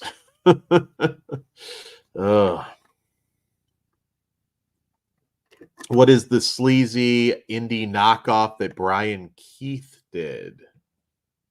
Knockoff of what? I might have missed something. Sorry about that. Also, from one of the most underrated ladies working in horror right now, Hannah Fireman, The Unwanted. This has been super cheap on Kino for a long time. Like it's on sale every sale, so I figured I'd finally grab it. I love her. She's awesome. She's doing a lot of indie stuff, but this is a kind of a take on Sheridan Le Fanu's Carmilla. And yeah, erotic horror and Hannah Fireman. Can't go wrong. What up, Punisher? How are you doing? Good seeing you again. Speaking of Severin, I got Journey to the Center of the Earth. Another thing that I always don't get to review very often, but love Jules Verne. You know, Mysterious Island was like a personal favorite, but that Jason and the Argonauts, First Man on the Moon, like all of that stuff, you know, H.G. Wells, and that got a lot of play when I was a kid. Let's see. Also grabbed No One Heard the Scream from Severin. I didn't get that when it first came out, but happy to finally add it to my collection from Eloy de la Iglesia. I'm behind. I have a few Severin things that I need, so we'll see. On I hate to say it, but again, I'm like kind of rooting for a more quiet Vinegar Syndrome rollout, so I don't have to choose. All right, Barry Prima. Now this was I ordered this immediately when the pre-order went up, but the Warrior collection, fucking oh, I won't go into it because again, this might even be something I'll talk to Dirk and Darren about possibly doing on Dead End Drive-In. I don't know if they're even I don't know if they're familiar with Barry Prima, but this set was a must. Also, again from Mondo Macabro. Might take a little while for the retail version of that to come out. I know the Bollywood horror box set that took a little bit. That was up on their site a while before I think they put it on Amazon. I think it was an Indiana Jones knockoff. I'll look into it. David Keefe, it was. I think I know what you might be talking about. There were quite a few, although not as many as you would think, just because it was like a little harder to pull off. But yeah, Alan Quatermain and King Solomon's Mines. I love those movies. Also from Massacre Video and Andreas Schnass, I got The Suffering of Monique. And yeah, if you're a fan of German underground horror, they have been killing it between the Olaf Ittenbach stuff and Andreas. Indy, rewatch some of the 42nd Street Forever discs with commentaries. Love those so much. Yes. Do you have the Midnight Blue set as well? That was, New York staple. I put that over a lot. It's just even fun just to watch the old retro commercials. And Gilbert Gottfried was always really fun on that with the. We got some smut, some classy Chuck Vincent smut though, from Melusine. Well, actually, this is perfectly. It does not look like an adult film, but it is classic adult film from Chuck Vincent. And this is another one. Probably didn't need it in like the big box, but they stacked this damn thing. Like, there's a booklet. There's a booklet. There's tons of special features. It's got the inner. Better be careful. Yeah, no, still okay. Oddly enough, not a boob in sight. Tons of special features. I mean, it's actually pretty insane. I believe there might be 2 audio commentaries on this. No, 1 audio commentary, but Kelly Nichols. I love Kelly. Veronica Hart. There's some archival stuff. Yeah, they did a really good job. A lot of these adult movies are, I mean, just getting amazing restorations. And Casey Scott usually does some really good audio commentaries as well. I use my Vinegar Syndrome points to buy the smut on Melusine. All right. Keep it rolling with Chinese Torture Chamber 1 and 2, also from Vinegar Syndrome. Sorry, I had to close a window there. Mexican horror, Cat 3 stuff. I mean, there's still a lot of Asian horror that needs to come to Blu-ray, and I'm hoping they keep rolling that out. It's funny. I think Ebola Syndrome, of all the movies, opened a lot of eyes to some of the Cat 3 stuff, because I think it's actually selling pretty well for them. Once again, thanks for staying up with me tonight. We'll try and keep moving here. The Cruel Britannia set, which has Craze, Penny Gold, and Crucible of Terror. I think that was in the last batch of Vinegar Syndrome I got. I haven't gotten my new stuff in from them yet, but once again, got the booklet. Hopefully I'll get to dive into it shortly. Yeah, I think I have Midnight Blue. Oh, awesome. Yeah, Midnight Blue. I mean, obviously I couldn't really watch it way back in the day, but the amount of people that were interviewed on that is just amazing. Like, some big stars went on that. All right. I used to, for a couple years, I collected like some vintage smut magazines. I had like a bunch of issues of Screw and different stuff, but that I had to sacrifice in the last move, because it was just like it's had to be like 100 pounds worth of magazines, and so I did sell some of that off, unfortunately, but I still have a few things laying around. I know one thing I believe I do still have is some of the programs and catalogs for the AVN Expo stuff. Sometimes that's kind of fun to go through. Eternal Evil of Asia. Yes, I agree. I'm sure you will get it. They're rolling them out. So from the 90s, this one was another one of the big surprises of the year. I hadn't thought about the movie in a very long time. Amanda and the Alien. And I'm trying to remember if it was like a Stars original or Showtime. Okay, Showtime. Yeah, I remember watching this back in 95 and having a lot of fun with it. Did anyone else grab that? Also grabbed from Bleeding Skull, The Way Bad Stone. Really cool artwork on this one. Got a lot of this that I need to review. It's just only so much time. But we are doing some more Analog Nightmare shows, so you might get to see that one at some point. Won't talk about it too much because reviewed it not that long ago, but I got Long Legs on 4K.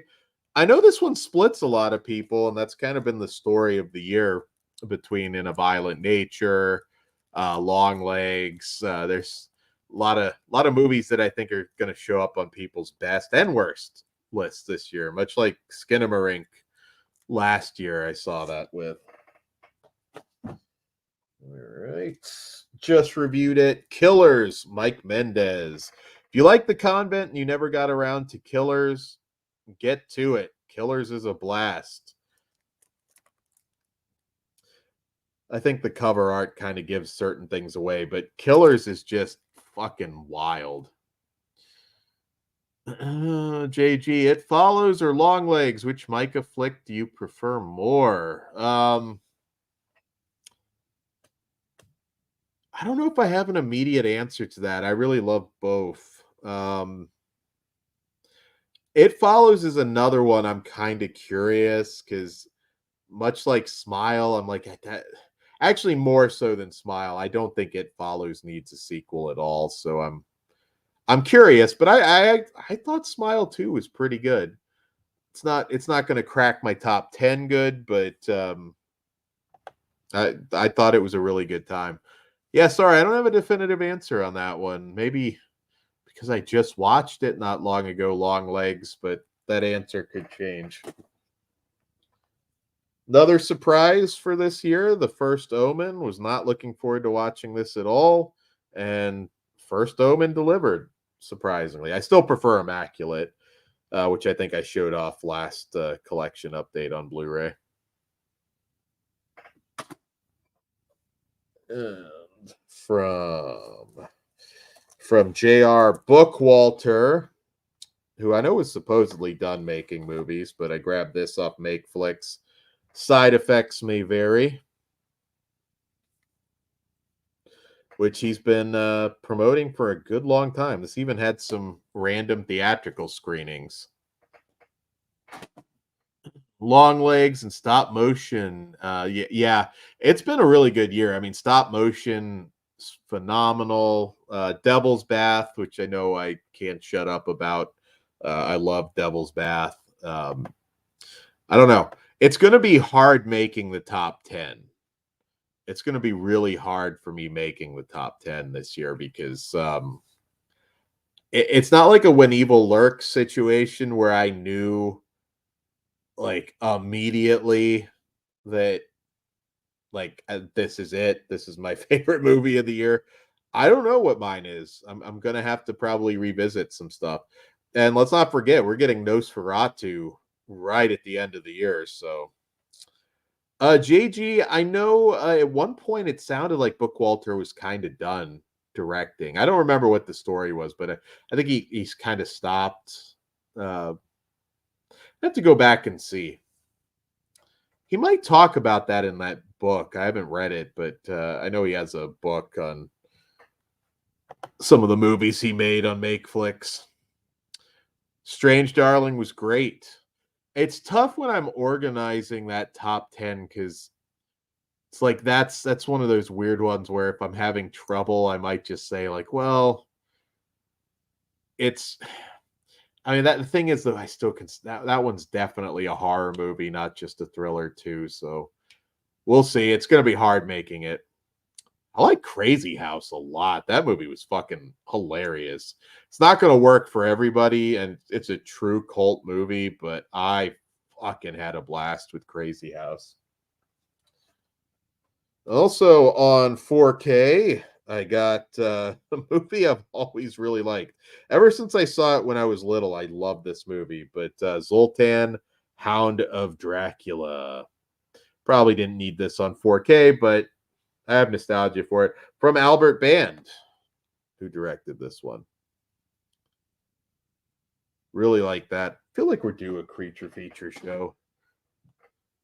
Only so much time. Yeah, I think this is arguably the certainly the best year for horror since 2020, which was an amazing year when we really needed it. Um, I mean, there's plenty of like crap that came out this year, as there always is. Night Swim, Imaginary, stuff like that. But I feel most of the crap this year was like you'd kind of expect it to be crap. There wasn't too much that I went into that just really disappointed me. Um, I guess Rumors I was wanting a little more out of, but I will say there's still at least two gags in that movie that are fucking hilarious. So I wanted to like that one a little more than I did. So I guess that would be one of my disappointments for the year. Yeah, yeah, we had some crap towards the beginning of the year. Finally got on 4K the Blood Feast remake, which we did all those a while back, not too long ago. Maxine on 4K. I'm sure pretty much all of you grabbed that one. Pearl's still my favorite of the trilogy. Indie. Kinds of Kindness. I really like Kinds of Kindness. That one though, again, that's like for that's like for a very small group of weirdos, but I did love Kinds of Kindness. I can't really call that one a horror movie though. Substance was fantastic. Yeah, like I said, it's there's going to be a lot left off that top 10 this year. Do you guys think, and I've heard this from multiple people recently, that Maxine wasn't quite as sleazy as it probably should have been? I don't know what you guys think of that one. Somebody that I worked with, although not this far back, the David Rock Nelson collection. I didn't work with him, but Conrad Brooks versus the Werewolf. So I'm really curious, not so much to watch the movie, to be honest, because it's crap. But I'm kind of curious to dive into the extras because there's places I've been in this movie. Conrad's house back in the day. This sold out like kind of quick. The slipcover edition of this did, anyways. But which I don't know why, because it wasn't even particularly good art. But I did have that experience of working with Conrad, so I'm more interested in anything than seeing the special features. His place in Hagerstown, which I went to quite a few times. So that one's kind of a nostalgia thing. That is not a recommendation though, because holy fucking crap, the stuff that Conrad made himself. Jan Gehl, the Jan Gehl movies, next level garbage. Winnie the Pooh, Blood and Honey 2 as well. I had a lot of fun with that. It's not going to be my top 10, but that's also just because it's a tough year. But I enjoyed it. I think Bambi's coming out soon. And I think that the Peter Pan movie, where, if I'm not mistaken, isn't Tinkerbell supposed to be like a meth addict or like a crazy meth addict in that one? I'm kind of excited for that. It's been a good year for all kinds of horror. It's been some really fun, stupid horror. There's been, there's something for everybody this year. Bambi the Reckoning and Screamboat, you mean? Screamboat is not though in that that's not in the Winnie the Pooh universe. I don't believe.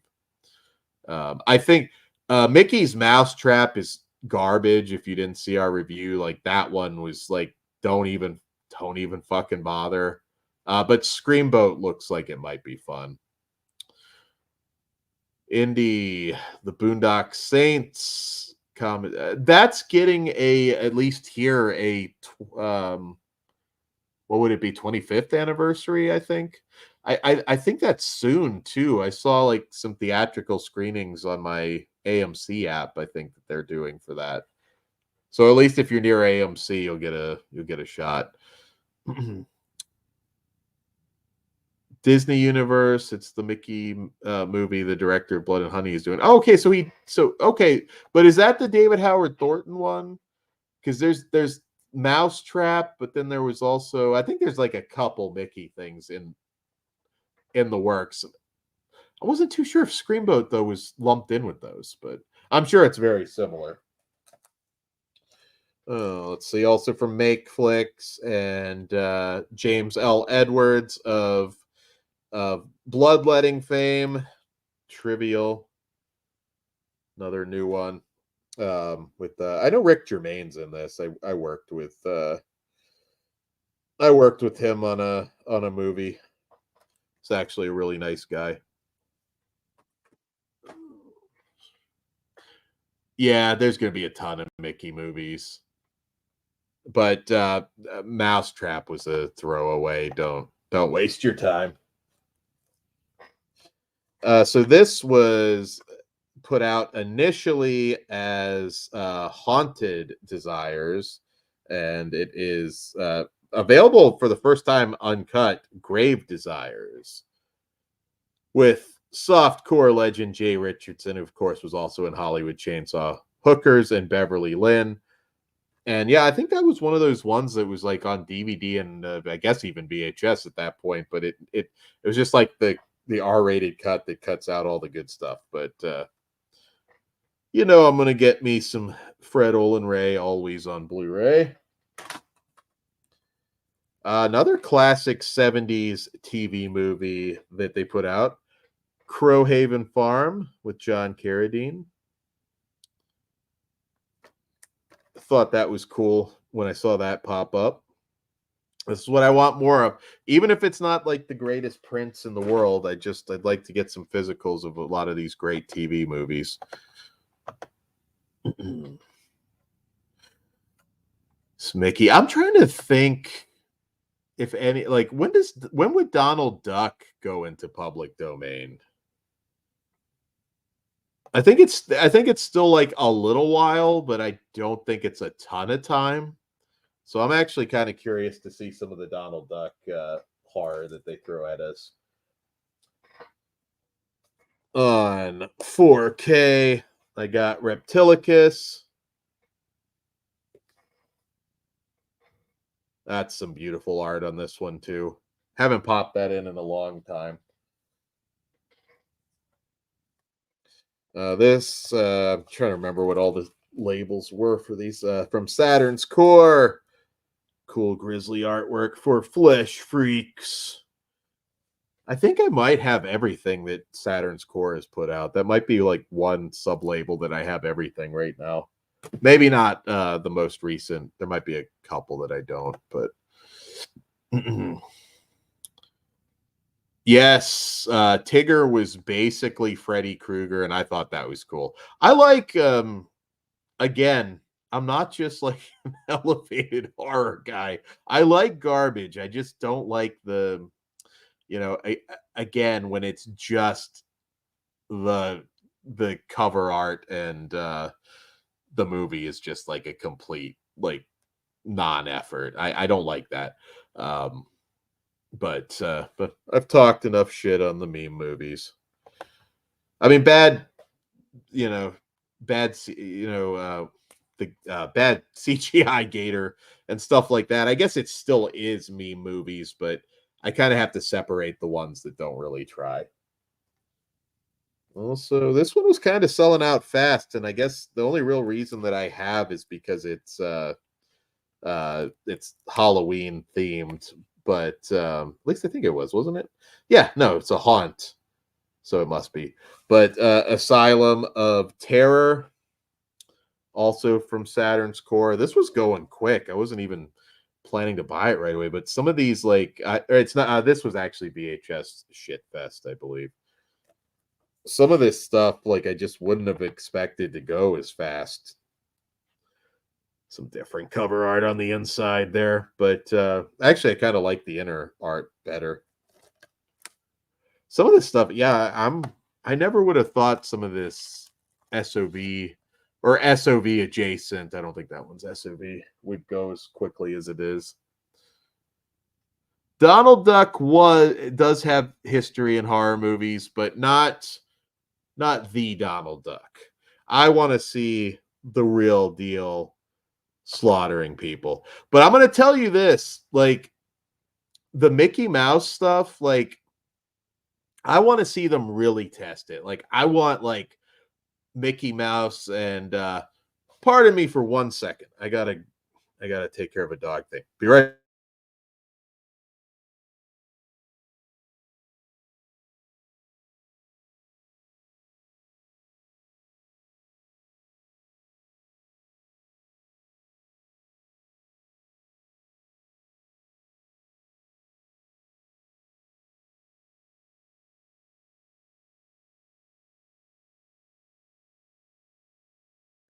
Sorry about that. I saw a spider crawling onto my dog. I had to kill it. Wasn't a dangerous spider, but nonetheless. Yeah, so Mickey Mouse, like I really want to see them do like something like Last House on the Left. Like I want Mickey Mouse as Krug. That is that to me will really test Disney. It's if Flesh Wound made a Mickey Mouse horror film, we'd be the ones that would probably get sued. Like, yeah, we're not ignoring this anymore. The Mouse House on the Left. There you go. You got the title. We'll pay you a royalty for that one. I do think we probably will shoot something soon. I know that keeps kind of getting put on the back burner, but I do think it will happen. So this, I think, was going out of print, and I only need one from this Universal Horror Collection now. But I saw 6 was going out of print, so I finally pulled the trigger during the last Scream Factory sale. And I've got a cat that wants to say hello. There she is.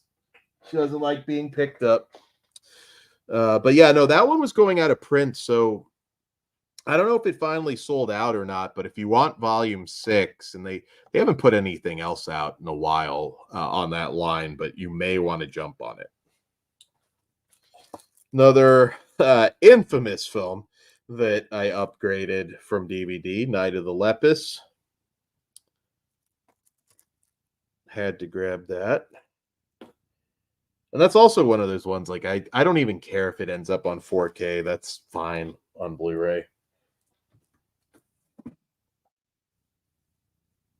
Essential Torso 4K. Had to get that. I kind of forgot that I ordered this one, so it was one of those. But honestly, it's probably looks fantastic on 4K, and that's Doomsday.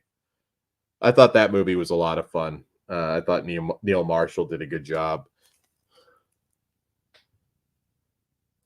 Rona Mitra, you got to see her in the best resolution possible.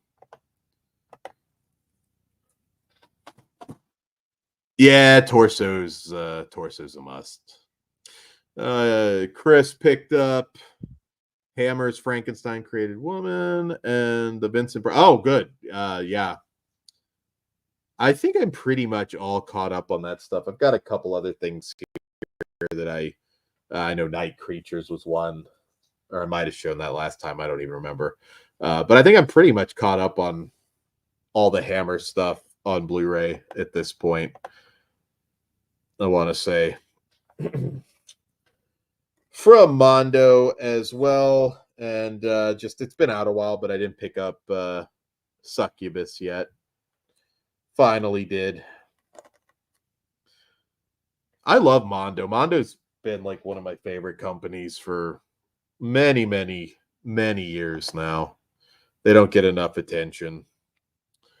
But I know they last I looked, they were like 90% sold out at Cafe Flesh. So that's awesome. Classic erotica is selling so well. It's fantastic doc. Mom and Pop, the indie video store boom of the 80s and 90s. I did not get the slipcover, which is fine. But this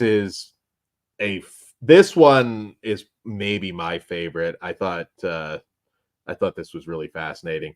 And I know it's got an audio commentary and some extended interviews, so I'm curious. I'm curious to experience those. But this one was an immediate purchase. I've been waiting on some of the docs because I love a good documentary, but more often than not, a lot of times they're one watch things, and that one I will definitely revisit. That one might be the best of the video store documentaries out there. So I can never remember what the sublabels are. Yellow Veil Pictures. She's allergic to cats. It's a weird one. A weird one that I like. Also from this one was Factory 25. Summer of Blood. The director also did Applesauce. This one out there kind of specializes in horror. Might be the Diddy biopic there, possibly. Highwayman with Rona Mitra. Yeah, I like Highwayman. It's one of those ones, like I think it might have had like a very like limited theatrical, but it was basically direct to video. Because I didn't see that one in a theater, and it feels like I would have, but wherever I was at the time didn't get it. Yeah, Scream Factory put out Highwayman. I like it. Jim Caviezel in general, I guess like you play Jesus Christ and it kind of puts you in a box in terms of what they'll cast you in. And I want to say that like literally came out around the same time. Also got on sale the Glow doc. Good example. Like, I mean, it's not one I'm going to go back and watch a lot. So I never paid like the full price, but I got it. I love the Glow TV series, which that sucks that got canceled. I need to dive into Heels. Todd's been on me about that for a while, and I guess that came back. I thought it was canceled. I don't know, but I guess it's coming back on 4K. Godzilla Kong New Empire. Definitely something that you want in 4K. Movie I have not watched since VHS. Casual Sex with Leah Thompson and Victoria Jackson.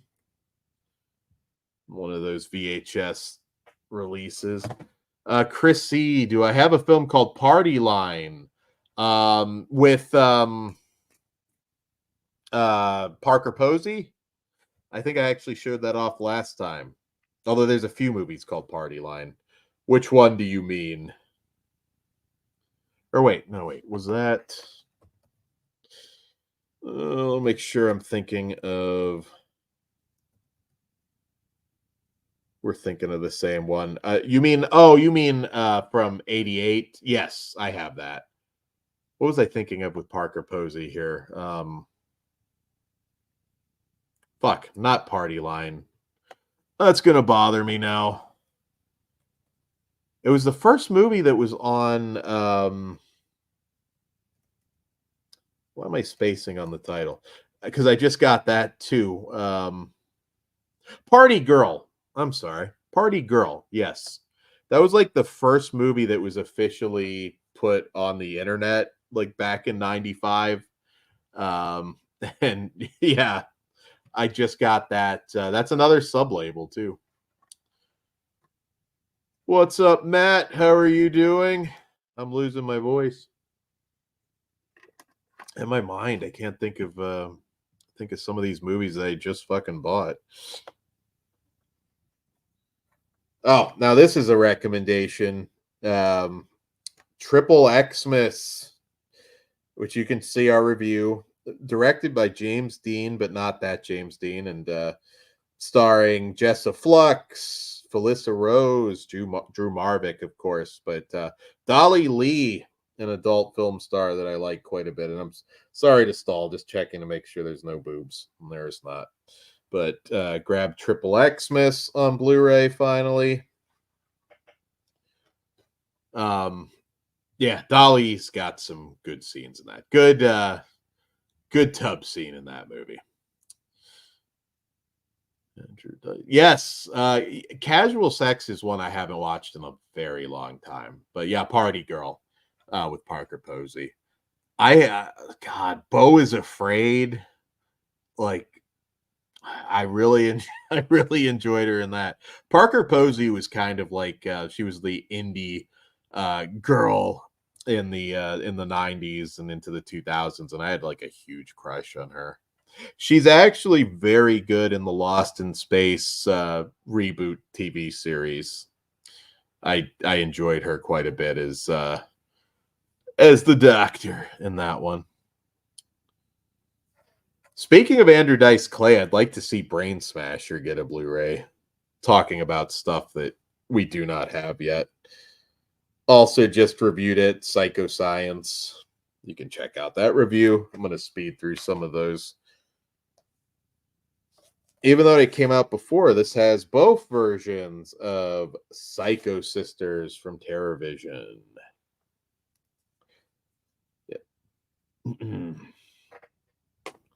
I think tomorrow we have our Wave double feature review dropping. If you didn't get a chance to listen to the Bolt Neck Saturday Morning Mystery show, I think that one's a lot of fun.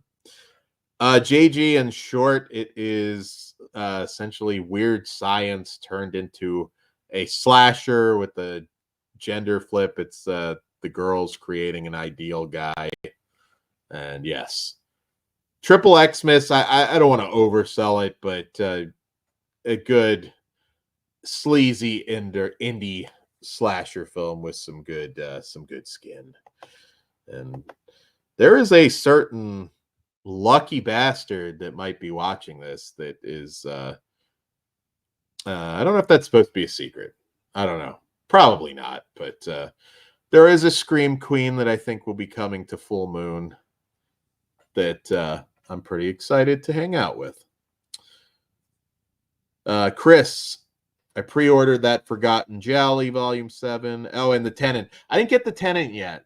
I mean, of course I got the Jolly set, but I didn't get the Tenant yet. I mean, I'm going to, but it didn't feel like something that I needed to get right this second. Indy, I was heavy into Parker Posey immediately after Dazed and Confused. I don't remember what the I don't remember what the first thing I saw her in was, but I just had a big Parker Posey crush. I still do. I think she's fucking gorgeous. Again, Beau is Afraid if you haven't seen it. And even if it's not your type of movie, if you're a Parker Posey person, she's got a scene in there. Continuing on from Saturn's Core, Living a Zombie Dream, and double feature with Kitty Killers. I don't know why, really. I mean, I've had, when I was kind of working on movies, I was like in a big like SOV frame of mind, and then I kind of fell out of it for a while. And even, I mean, they put out some rare stuff, even a few things that I haven't seen, which is rare but not unheard of. And I've just, I don't know, I've collected pretty much everything they put out. There's not a lot of companies I do that for either. I mean, I do have some gaps, but Saturn's Core, I'm pretty sure I'm up to date. Vinegar Syndrome, I basically have everything, but in fact, I want to say this collection update, those couple things that I didn't get, I've got now, so I'm not counting the a couple things from the new slate of stuff. I have all the Vinegar Syndrome stuff. Cliff, I know a guy that had a one-night stand with Parker Posey. That Cliff, I need to hear those details on Discord. You just need to tell him, I need to figure out how he made that happen. Does she like this? Is your friend like a bearded dude with a hat? Need to know. I need to know. JG has the SOV movie Spine with that chick from Hills. Have I ever gotten a nice release on newer physical media? Well, it had a DVD. It is on DVD, not Blu-ray yet. I'm assuming it might happen. Indy loved The Tenant and early Polanski fave. Matt, yeah, I was really surprised at that Parker scene in Beau's Afraid. Yeah, hot scene. Yeah. I like Beau's Afraid a lot. I think it even like grows on me more. Sam at Sheeby Jeebies, my region free buddy, loves that one. Chris C. Michael Mann's The Keep. Yes. Yeah, that the list of stuff that's coming out or that we've been waiting to come out rather. Sorry, my brain doesn't work this late. It's shrinking. I mean, and again, stuff like Cast a Deadly Spell, I don't know if that qualifies for other people as like a huge release. I'd be more excited than that, quite frankly, than Trick or Treat. But it's not, it's the heavy hitters now. I mean, the Hitcher's out. There's not a lot. Was The Keep though from, I don't know. I feel like there's stuff I maybe I'm not. Never mind. JG on Blu-ray. Sex Bomb. Yeah, we reviewed that one actually. If you go through the channel, I think that's YouTube era. I think we have a review of Sex Bomb, and I don't even remember what we did that on. I thought it was a theme show. I think it was YouTube.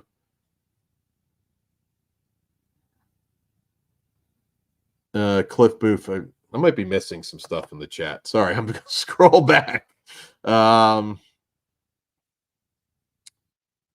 She was like 70 at the time. Wait, who are we talking about, Cliff? The friend? Was this the friend that hooked up with her? Or are we talking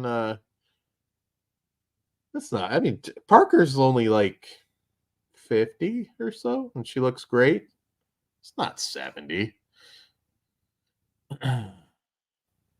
Ben, I second that. I would love to see like a set with some of the Wynorski stuff because he's got even some of the non-soft core stuff. Like between him and Fred Olin Ray, there's a lot. Like the Tomb from Fred Olin Ray, that I'd like to see. Cleavage Field's not out. Piranaconda, I think that had an overseas release, but oh, I'm sorry. I'm crossing, I guess, comments here. My bad. The friend banged 70-year-old Marianne from Gilligan's Island. Hey, that's fine. I would have done that too. Oh, sorry. I'm lumping that in with Parker. I thought you were talking shit on Parker Posey being old. Nothing old about them titties. All right. Moving on. I love, and I know we're absolutely going to do this because we did a post-apocalyptic show probably like right before we made the jump to YouTube with a lot of the Mad Max knockoffs, but we'll probably redo a lot of them on the channel at some point when we get time, including 2020 Texas Gladiators. Love this movie. I had a bunch of these posters too back in the day. It's another thing that I kind of sold off because I just have so much stuff and some of the posters that were sitting in a closet. I didn't get fucked on that though as badly as when I got rid of my VHS. I did make some money off the posters at least, but Ben Grimm, Elvira is in her 70s and I'd still crawl through glass for a chance at that still. You know what's really funny too? Having seen her fairly recently, she still looks great out of makeup too. Like, she is a very beautiful lady. Like great. It's not just the makeup hiding things. Yeah, no, Dawn, I'd be down. Also, one that I haven't watched this yet, but I know Todd liked it. I'll have to. It'll probably be part of my crams for the best of show. But Deer Camp '86, which is a Mill Creek Blu-ray, and it's a slasher film. Been meaning to watch it. He got to see it in the theater, which was like I think super limited. Cliff, my buddy was a chick magnet, looked like Adrian Paul. Oh, that makes it easy.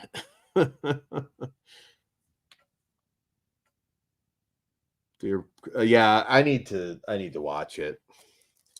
Also from the Vinegar Syndrome and Shudder, A Wounded Fawn. I really hope they put out Moloch. I really want them to put that on Blu-ray, but I'm not sure that they're going to. Uh, I do have found footage phenomenon talking about documentaries that I thought were quite good. I'm hoping the shark exploitation doc. I'm assuming that one is coming from Shudder.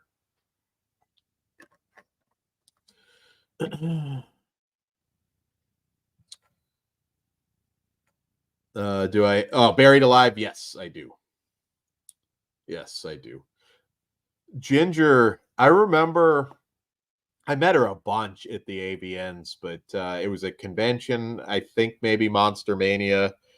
I don't know, could have been Chiller, but she was booked and was like right across from Danny Glover. And like Danny Glover didn't have much of a line, which was kind of shocking to me.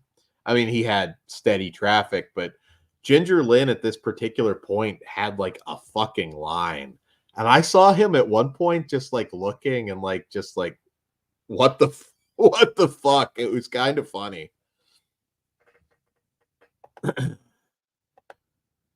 Glover was cool too. I remember one like this dude was in like a screen quality Predator outfit. He had all the bells and whistles, looked amazing, and Danny Glover just actually like went up to him and like got a video with him that I assume he put on his social media. Lots of recommendations. Check out Piz's stream last night. I think everybody had some really good Halloween recommendations on that as well. Finally, grab Frank Henenlotter's Bad Biology on 4K from Severin. I think there's a watch along of that on Jay's channel from a while ago, or it might have been Corey. I don't remember. Also, the Natasha Lyonne film All About Evil. I had an import of this, but finally got it from Severin. Fun horror comedy. Then Danny Glover did a speech at my junior high. Hard to believe him taking out Pred after I witnessed him needing help getting upstairs to the stage. He seemed healthy. He was a little frail, I guess, the last time I saw him. Cliff Booth, yes, and you can read about that in her book. Elvira was torn up by Tom Jones and required stitches. No wonder she became a lesbian. I don't think she's really a lesbian, if I remember. It's just whatever floated her boat with her wife now, but it took her a while to discover she was a lesbian because she talks a lot about people she hooked up with in that book, which I still have to listen to the audio commentary on. Yeah, I think she's bisexual. Yeah, she's just she's with a woman. With Al Lewis, Severin, I got My Grandpa's a Vampire. That could be a Flesh Wound Juniors at some point. That one kind of works for that.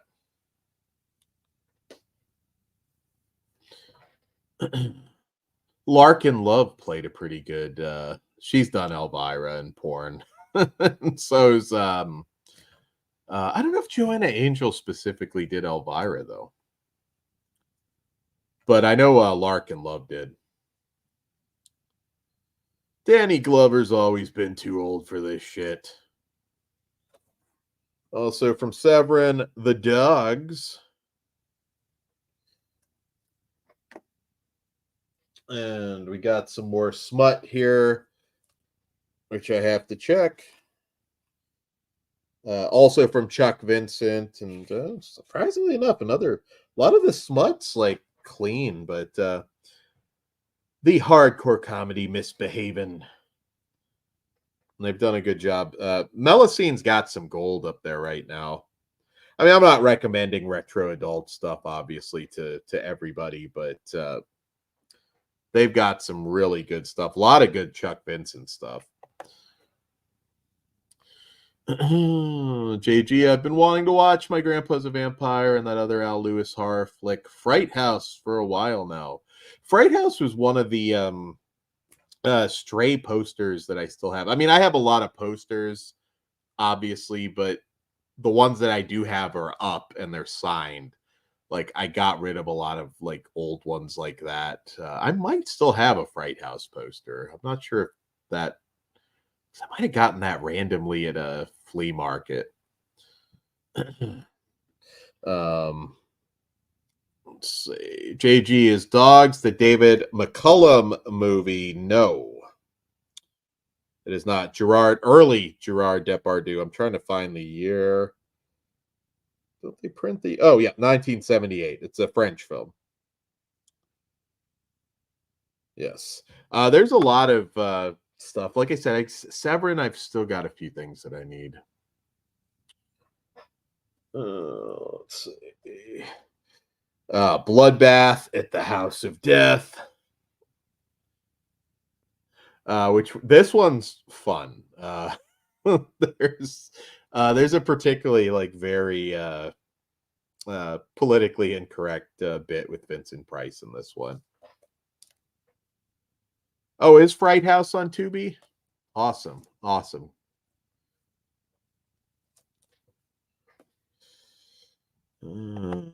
see. And yeah, just in between, because I do think this one's going to end up, it's not going to hit 4 hours. I do still have some stacks, but October 30th, you guys will want to hang out with us, a live stream. We're going to watch some retro Halloween commercials, but we're also doing some games. And I can't tell you exactly what those games are, but I know we're going to have some games for you guys. So check that out. Come hang out with us then. And I don't know if he's officially announced what is on Halloween itself. So I won't, but there will be a show on Halloween. And after that, we've got November kicking it off strong with a Toxic Avenger franchise show. Although that might be October. I don't know. I'm mixing up dates as usual, but we will have our election night show doing presidential themed horror, which I think will be a lot of fun. So if you get sick of all the politics and the craziness of all that, you can hang out with us.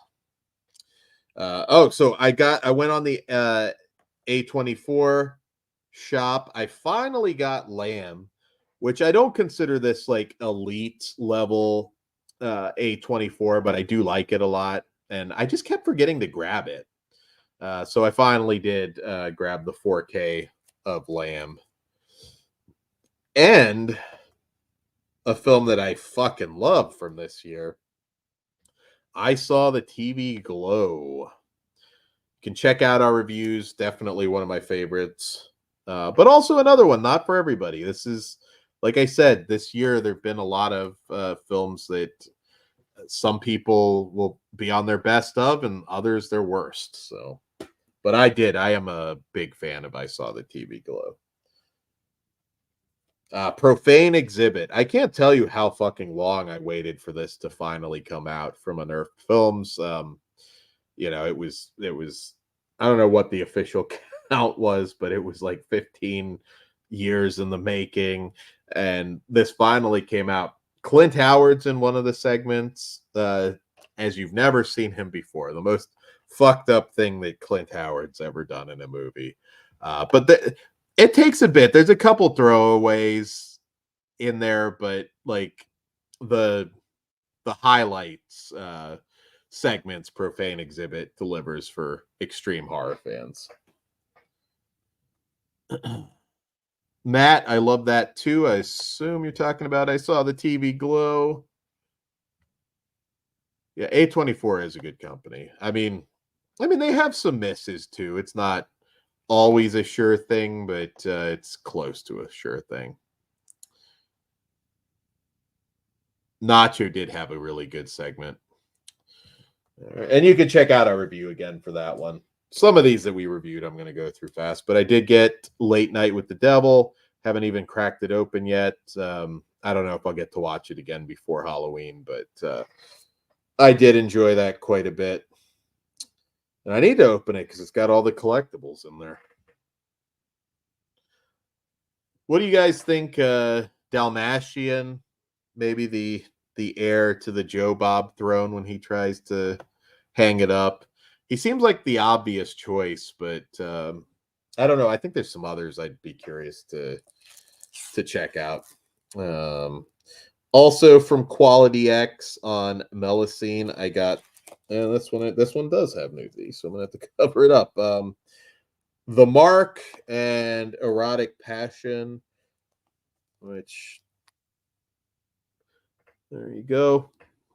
Got that. Not a Jess Franco, despite Ajita Wilson being in it. And the Mark there. Sorry to cover. I know some people don't. Michael Keane's one that doesn't seem to give a shit. He'll just show it, but just erring on the side of caution.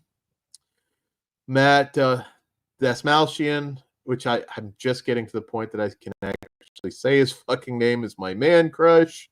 He's a cool dude. He is cool. I mean, he'd be a lot different than Joe Bob, but I think it has to be somebody very different from Joe Bob.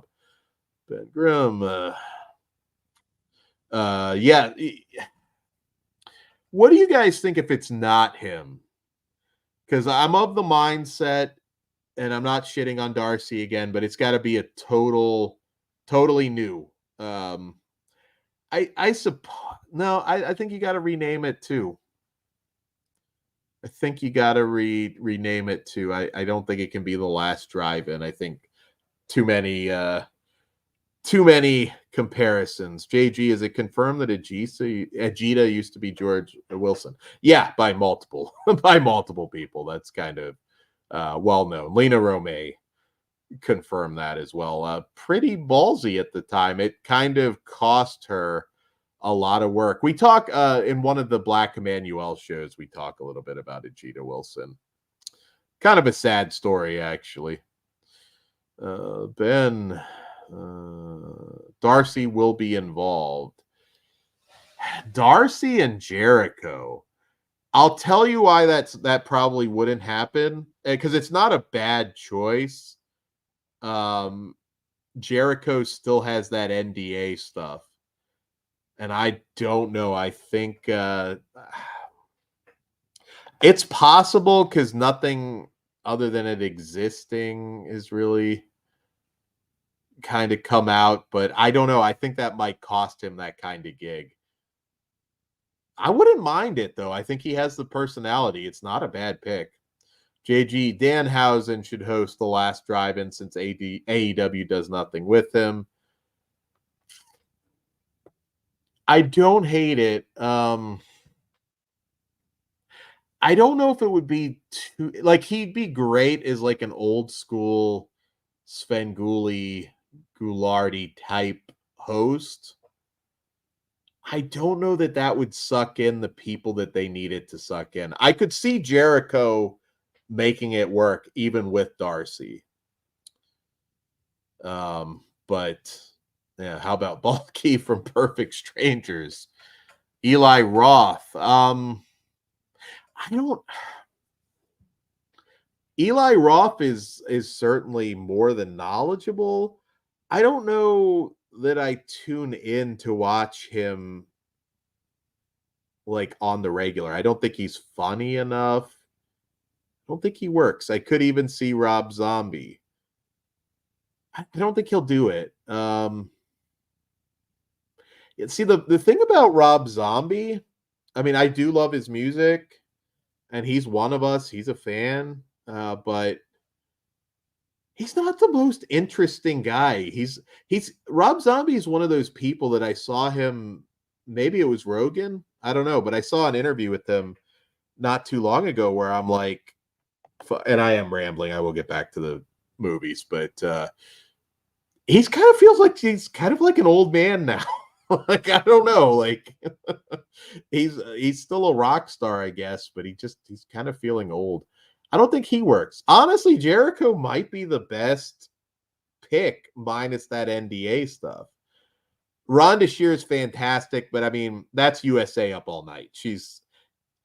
That's a different thing, but and they won't have a woman if Darcy stays. It won't be two women. I like Jericho. I just don't know that they do it. Racking my brain of people that would work. Anybody in the podcasting world that you think would be cool? Obviously, it'd probably have to be a big podcast to pull somebody, but trying to think movie podcasts that are mainstream enough. Slasher Home Video, absolutely. Chris replaces Joe Bob. I'd be down for that. Nah, not Dead Meat. I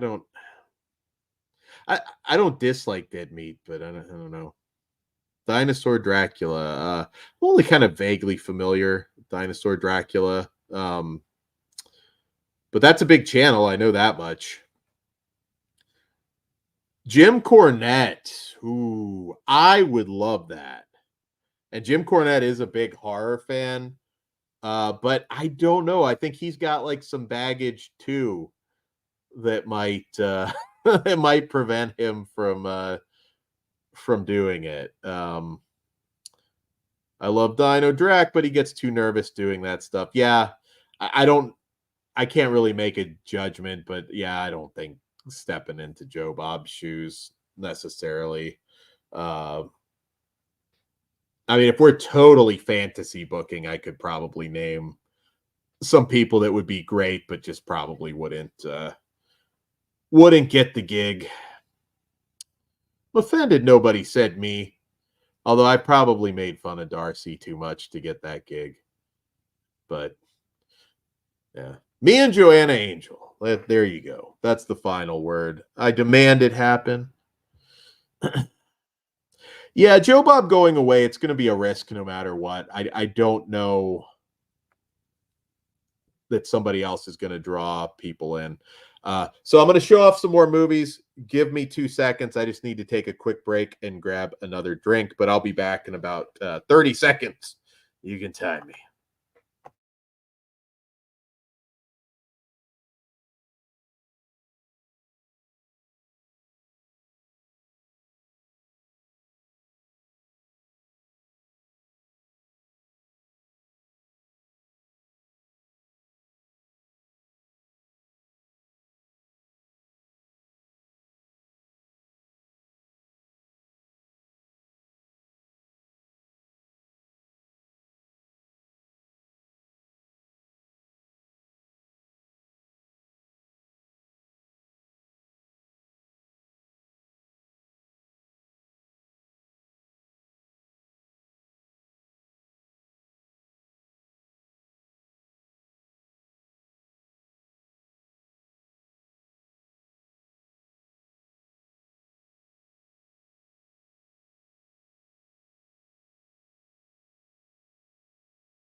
Sorry about that. All right. Need a person that gives good rants. Yeah, see, it's funny. You may have nailed it with Jericho. I think he's a showman. Um, But Mad Matt, we got thrown out there. All right. Talk about, and technically, I guess this counts as a new movie if we're going by, official release, but The Primevals. I didn't get the big bells and whistles set of this, but we reviewed it. This, god damn, that was so cool finally getting to see this. And a good a good Southern Gothic. This is a flesh and bone, kind of a Southern Gothic thriller. This is kind of one of those movies that from the 90s that I think is really, really good and not a lot of people talk about. I won't give it away, but everybody in this is amazing. Khan does a great job. Kind of a 90s gem that nobody really speaks of. Kane Hodder. No, not the right personality. And Robert Englund is not going to do it and is just, I think there's some health stuff there. Trying to see if I missed any of these. Bill Moseley is Chop Top hosted. Yeah, the problem is, again, like he's older than Joe Bob. Moseley, I think, is pushing 80. I could see it. I mean, I could see it though. I'm still going with Jericho though. Fantasy booking, Quentin Tarantino.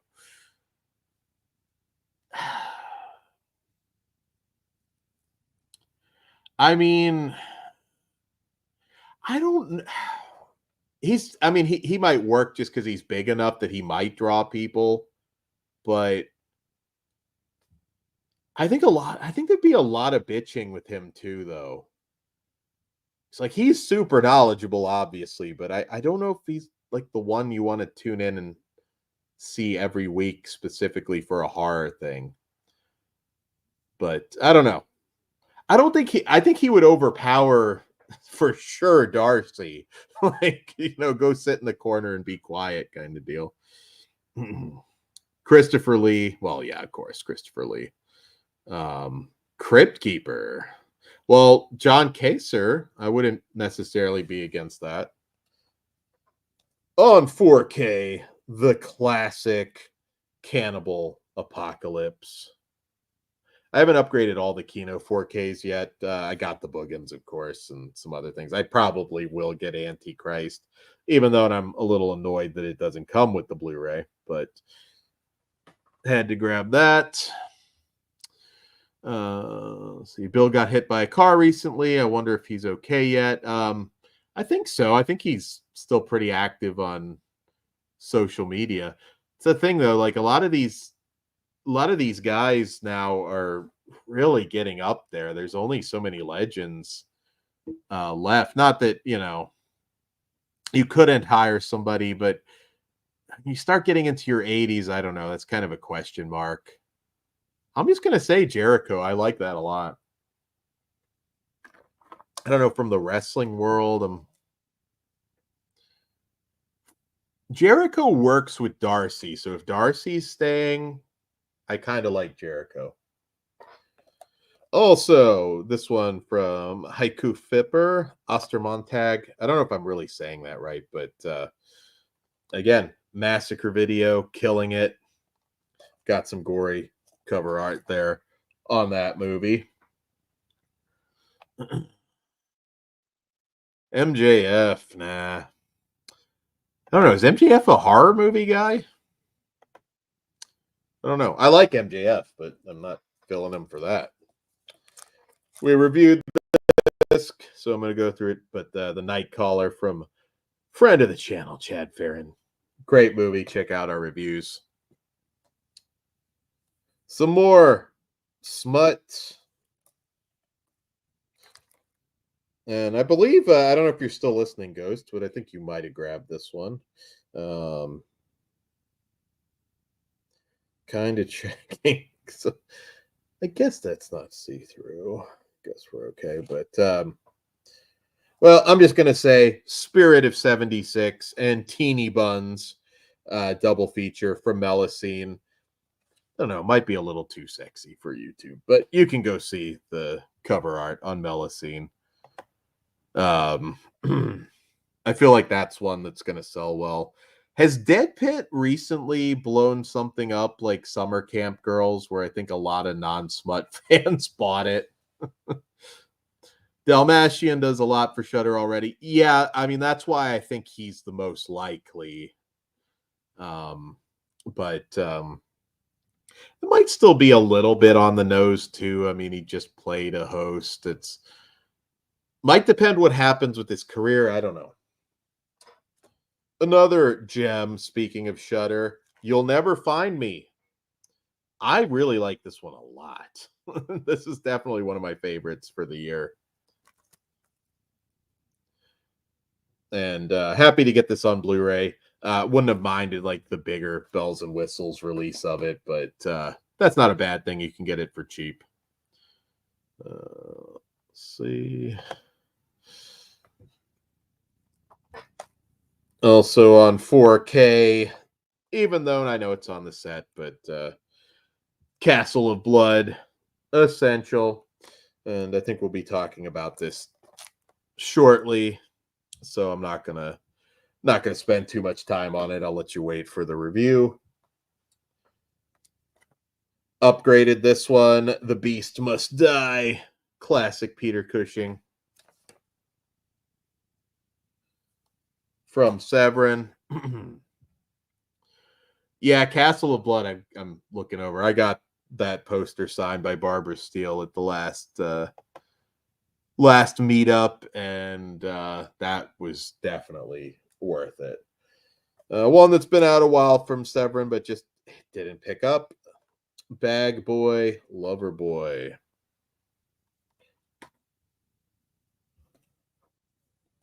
We got a block of Severin stuff right now. I can at least show one side of this. The Shadowed Mind. I need to actually, there's Severin's got a lot of stuff that's surprisingly under reviewed on YouTube. It's not all horror, but also Shock Treatment.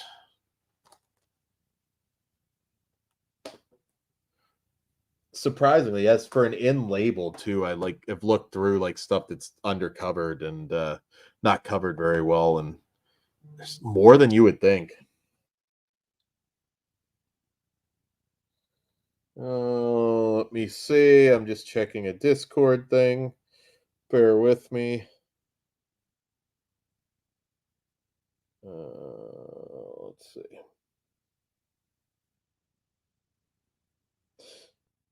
Wait a minute here.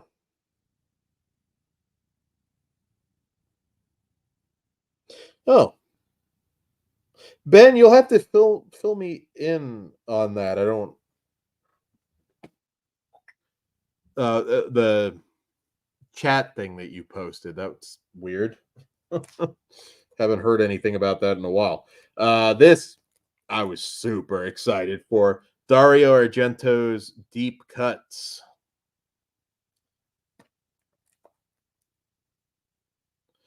Which is stacked, and I still need to dive into it. I mean, I've seen it before, but Teeny Buns had a great transfer. Summer Camp Girls was hotter smut. Yeah, Dead Pit blew that thing up. I swear that probably wouldn't have sold out as quick as it did if it wasn't, or the slipcover, anyways, if it wasn't for Dead Pit.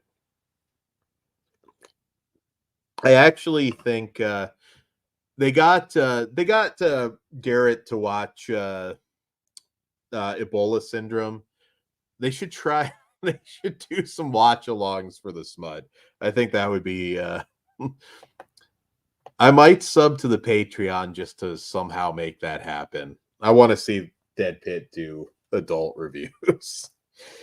So the from Maurizio Merli, one of the go-to stars of Polizio Teschi. I got Magnum Cop, which also stars Joan Collins from Raro. And Raro has put out a lot of great stuff from the genre, a lot of Fernando De Leo stuff. So Eager to dive into this. Chris, if you haven't seen Magnum Cop, I think you will enjoy it. Darren has repped deep cuts. I guess we could. I don't know if it really fits Dead End Drive-In, but yeah, I suppose we could do that. Possibly.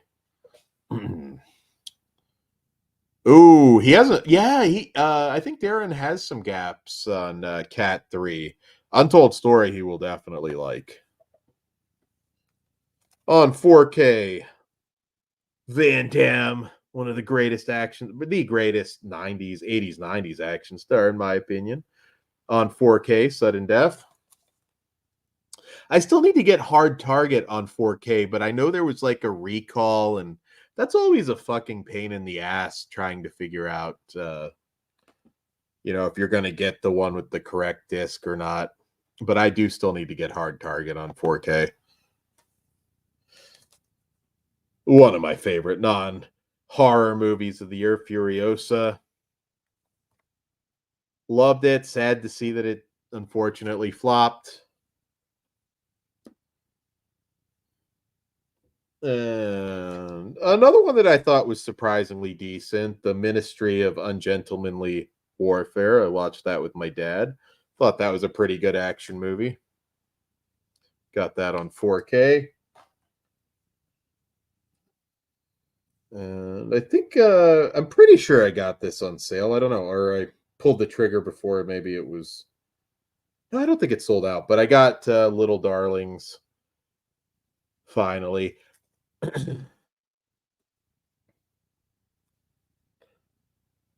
don't love the art on that one. Not that it matters. I don't go by art. I go by the film, but thought they could have done a better job on the art.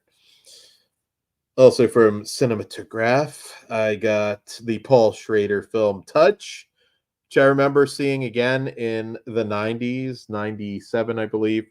Just one of those solid movies that really didn't get talked about a lot. And of course, Bridget Fonda before she disappeared, Christopher Walken, Tom Arnold's. Tom Arnold's good in this. Gina Gershon. It's got a great cast. Did anybody else pick up Touch? All right. Up next, one I got to cover, but isn't too difficult to cover. The Klaus Kinski directed film Paganini. I can't imagine somebody having to be directed by Klaus Kinski. I think Oscars all around for anybody that had to do that.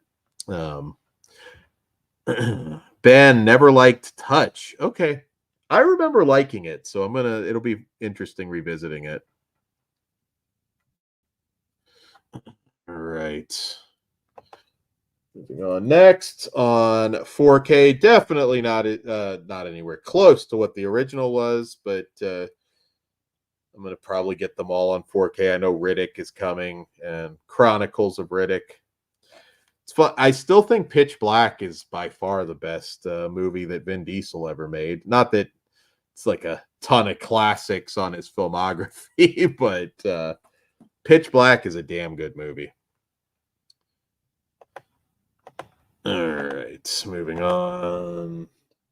I did finally, it's been out a while, but during one of the Kino sales, I finally got the 3D Nudie Cuties collection, which has the Bellboy and the Playgirls from, of course, Francis Ford Coppola, Adam and Six Eves, and a bunch of bonus shorts. Ben, I need to rewatch the Riddick movies. Pitch Black, Head and Shoulders, then Riddick is the second best, and Chronicles of Riddick the third. But yeah, no, I'm actually kind of hoping at some point to revisit all three. That could possibly be a franchise show at some point. I've watched Pitch Black when the 4K came out, but I haven't rewatched the other two in a while. Chris, I have two Klaus Kinski films. One is part of a BS Pack Schizoid, and I assume you Nosferatu in Venice. Also some smut from Kino, Prison Girls 3D. It's more 3D smut. Actually, I'm assuming Todd has those as well since he's a 3D aficionado. And as I referenced before, Hammer Classic, the Night Creatures. Have to double check, but I think I'm caught up on Hammer on Blu-ray now. Fun creature feature, Sting. Got to see that in the theater.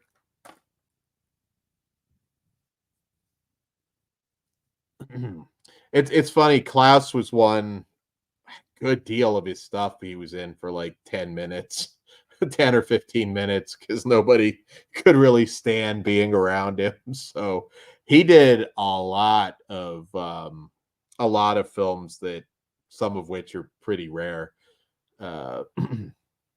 There's two Klaus Kinski books out there, real depravities, I think, volume 1 and 2, something depravities, if you're curious to kind of go down a Klaus Kinski rabbit hole.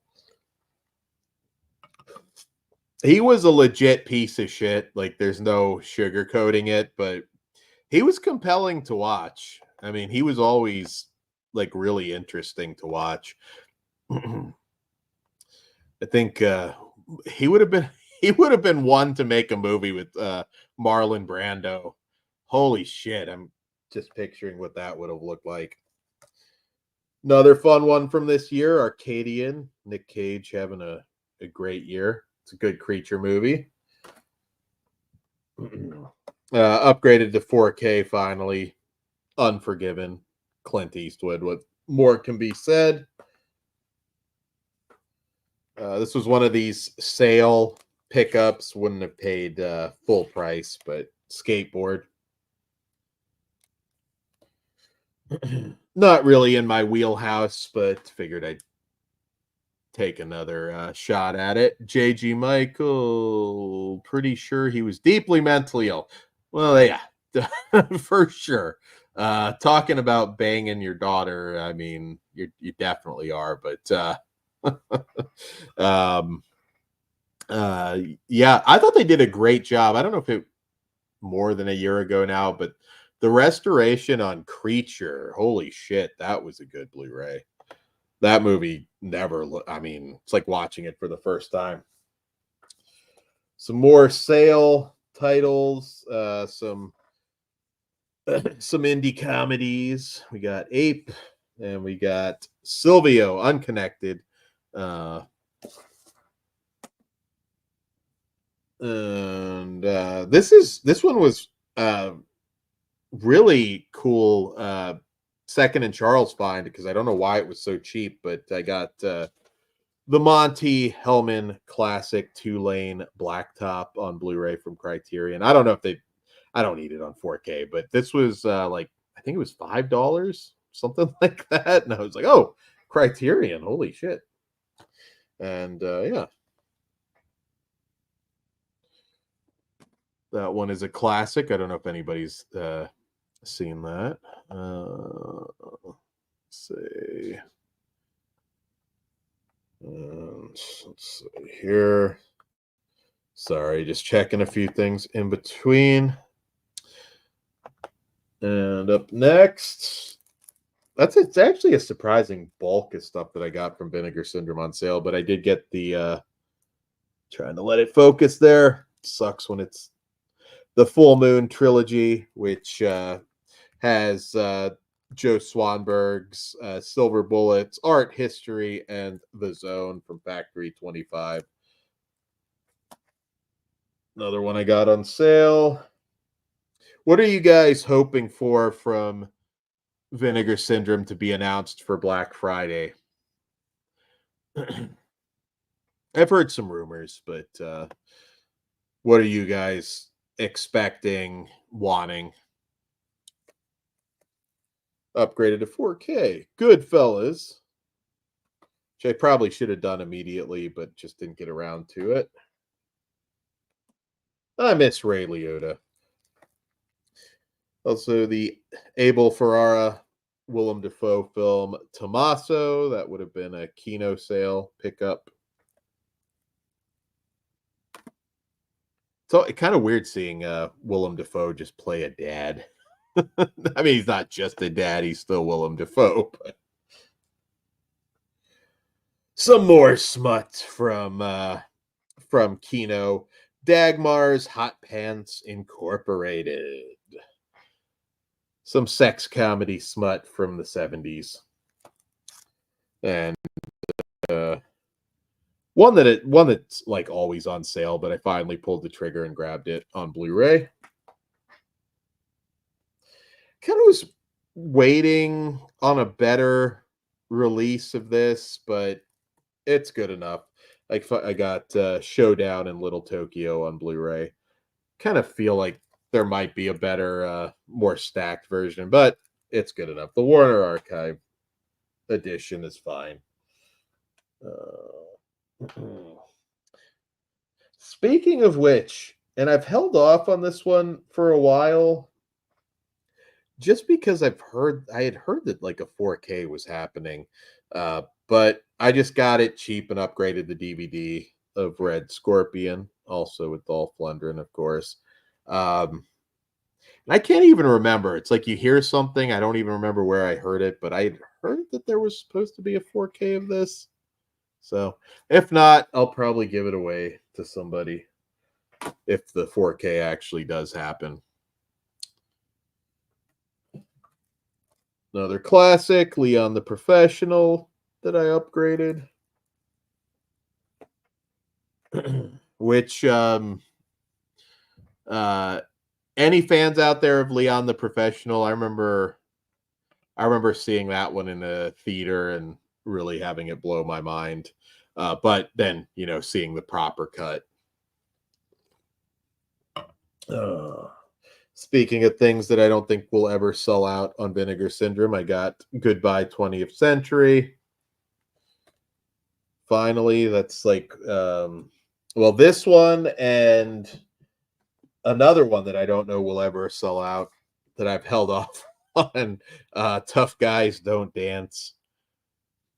I was like accepting like there's just some of this shit that I'm never going to actually buy, but then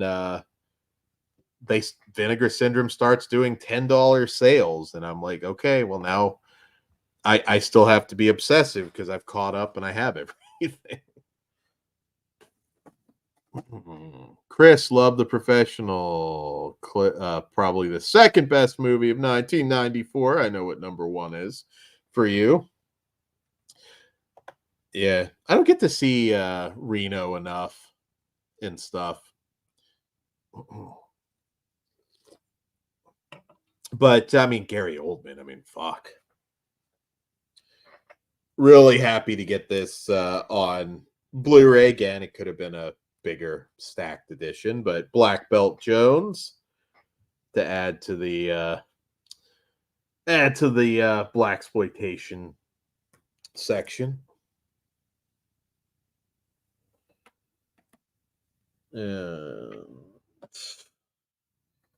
I think we do have a review of Female Executioner up, Brigitte LaHaye.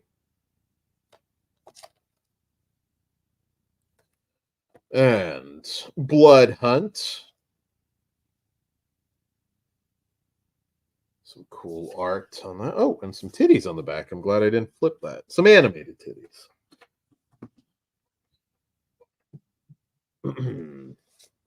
Have I inspired anybody to spend money tonight? I know these streams tend to do that. Movie that's come up a lot on Region Free recently that Maxine borrows from is A Gun for Jennifer. Grab that one. And one that I'm glad they got some copies back in stock that sold out like out of nowhere, and I was like, oh fuck, well I guess I'm missing out on this one. But Black Cat 1 and 2, I was like, oh okay, well that wasn't meant to be. But the only it's like I guess meant to be a screener because it's got I think they said it was, I'm not actually seeing anything. But anyways, I got that finally. I was actually disappointed because I was like, fuck, how did that sell out so quick? Cuckoo, really liked Cuckoo. What did you guys think of Cuckoo out there? And there's some extras on this too, at least. It's not bare bones, so that's good. I thought it might be. Also picked up In a Violent Nature. That just came not too long ago. I guess. Well, actually, this was this week. This was a new pickup. Chris, I think you'll like Cuckoo. I enjoyed Cuckoo. Another one, and we're getting to the box sets. This is definitely not going to be a 4-hour show. Oddity. Oddity is a safe bet for anybody. If you haven't watched Oddity yet, watch it for Halloween. Caveat is still my favorite in this universe, but yeah, just sit down and watch Caveat and then Oddity if you really want to. You don't have to watch them in order, but it does take place in the same universe. Now here was an easy 4K upgrade.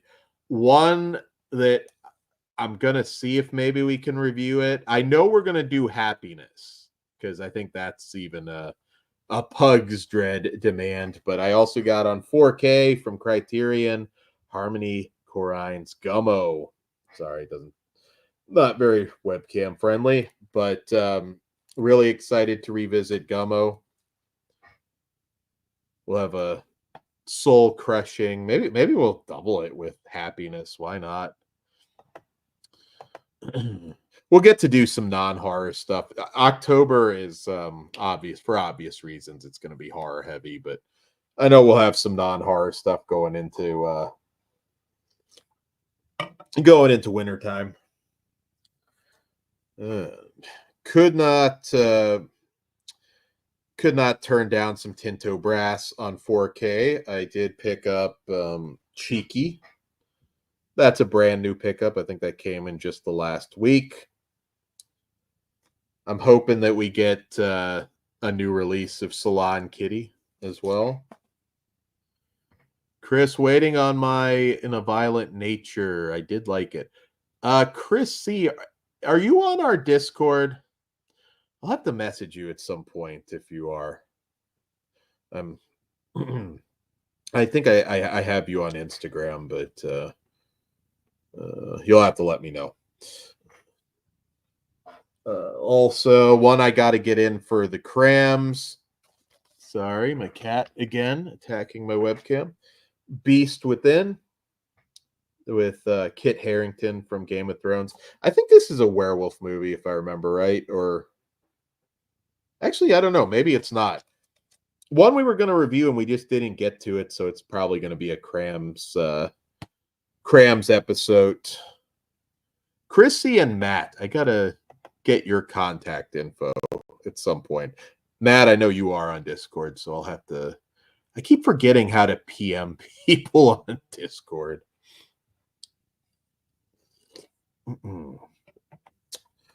Yeah, anybody watch Beast Within? I wanted to watch it. The trailer looked really good, but then got caught up in the holiday rush, and I just didn't get to it yet.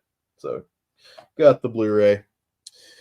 Really good. I guess this really would really qualify more as fantasy, depending what genre you want to put it into. I mean, horror, fantasy. Demon Pond from 1979 in the Criterion Collection. Right there.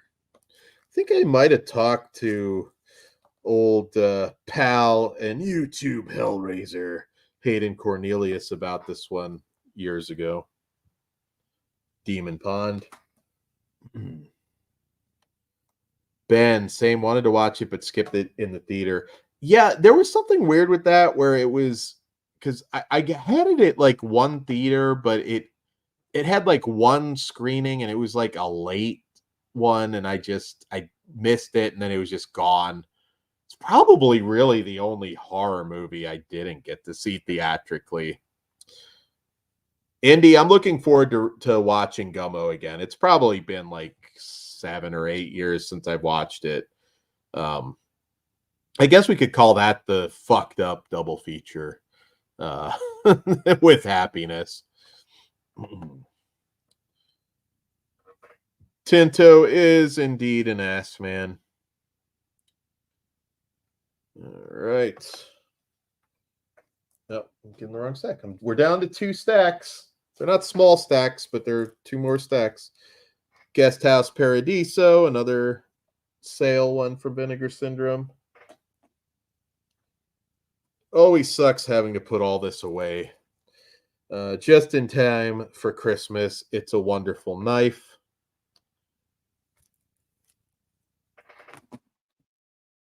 And another good action movie. We've had some good action movies this year. Monkey Man on 4K. Came up earlier, and I know it's probably going to come to 4K, but Blu-ray's good enough. The Mangler.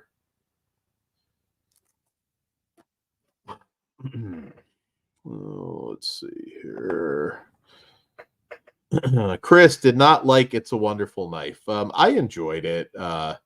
It's one that also splits people, Founders Day. Now that I liked a lot. I know some people hated that. I really thought it was good. Ben, I think you're a fan of Founders Day, aren't you? What up, Drew? How are you doing? Thank you guys for watching. I know like everything. Dead Pit was doing something today. That Rogan Trump thing dropped, so everybody was watching that. So thank you for choosing the Hatman Collection update. I appreciate it. I'm probably going to lose out to Trump and Dead Pit, but nonetheless, I always have fun doing these shows. So this one is actually kind of a gem. You might have just overlooked it, but Clean. It's an Adrian Brody revenge movie, action revenge movie, and it's actually really good. I highly recommend this one. Clean, and it's Steelbook out there for you Steelbook aficionados. Ben, I liked Founders Day 2. I like it more. Yeah, I don't know. That one hit me right. It did. Let's see. Yeah, I'm not going to talk politics, but I know a lot of people are watching that, so I was like, I'm fucked. I'm fucked. Nobody's going to watch me live.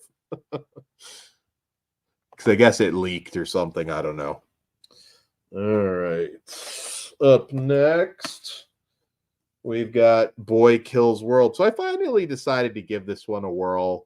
I mean, I'm not thrilled with like video game voice for a whole movie, but Lauren liked it, and I heard several other people liked it, so I grabbed it. Skarsgård's not having a great year at the box office, and Crow is a piece of shit. But I'm really hoping Nosferatu. I just feel like you cannot fucking miss. Cannot miss. Let's see. Yes, vote for Dan. I'll make a run for it in 2028. Actually, I always thought that would be pretty funny. Just to do it as like I don't know, just like a publicity stunt, and see how far I could get. Yeah, Crow is awful. I like Skarsgård. He's just not had a good year.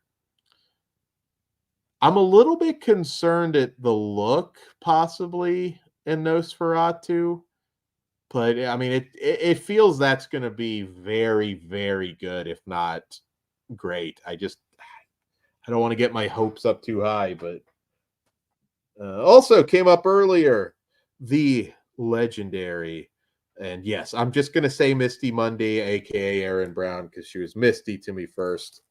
And I think that might be a little see-through, but Nightmare on Elmo's Street. I think it's pretty cool all of this Beelzebub stuff is coming to Blu-ray.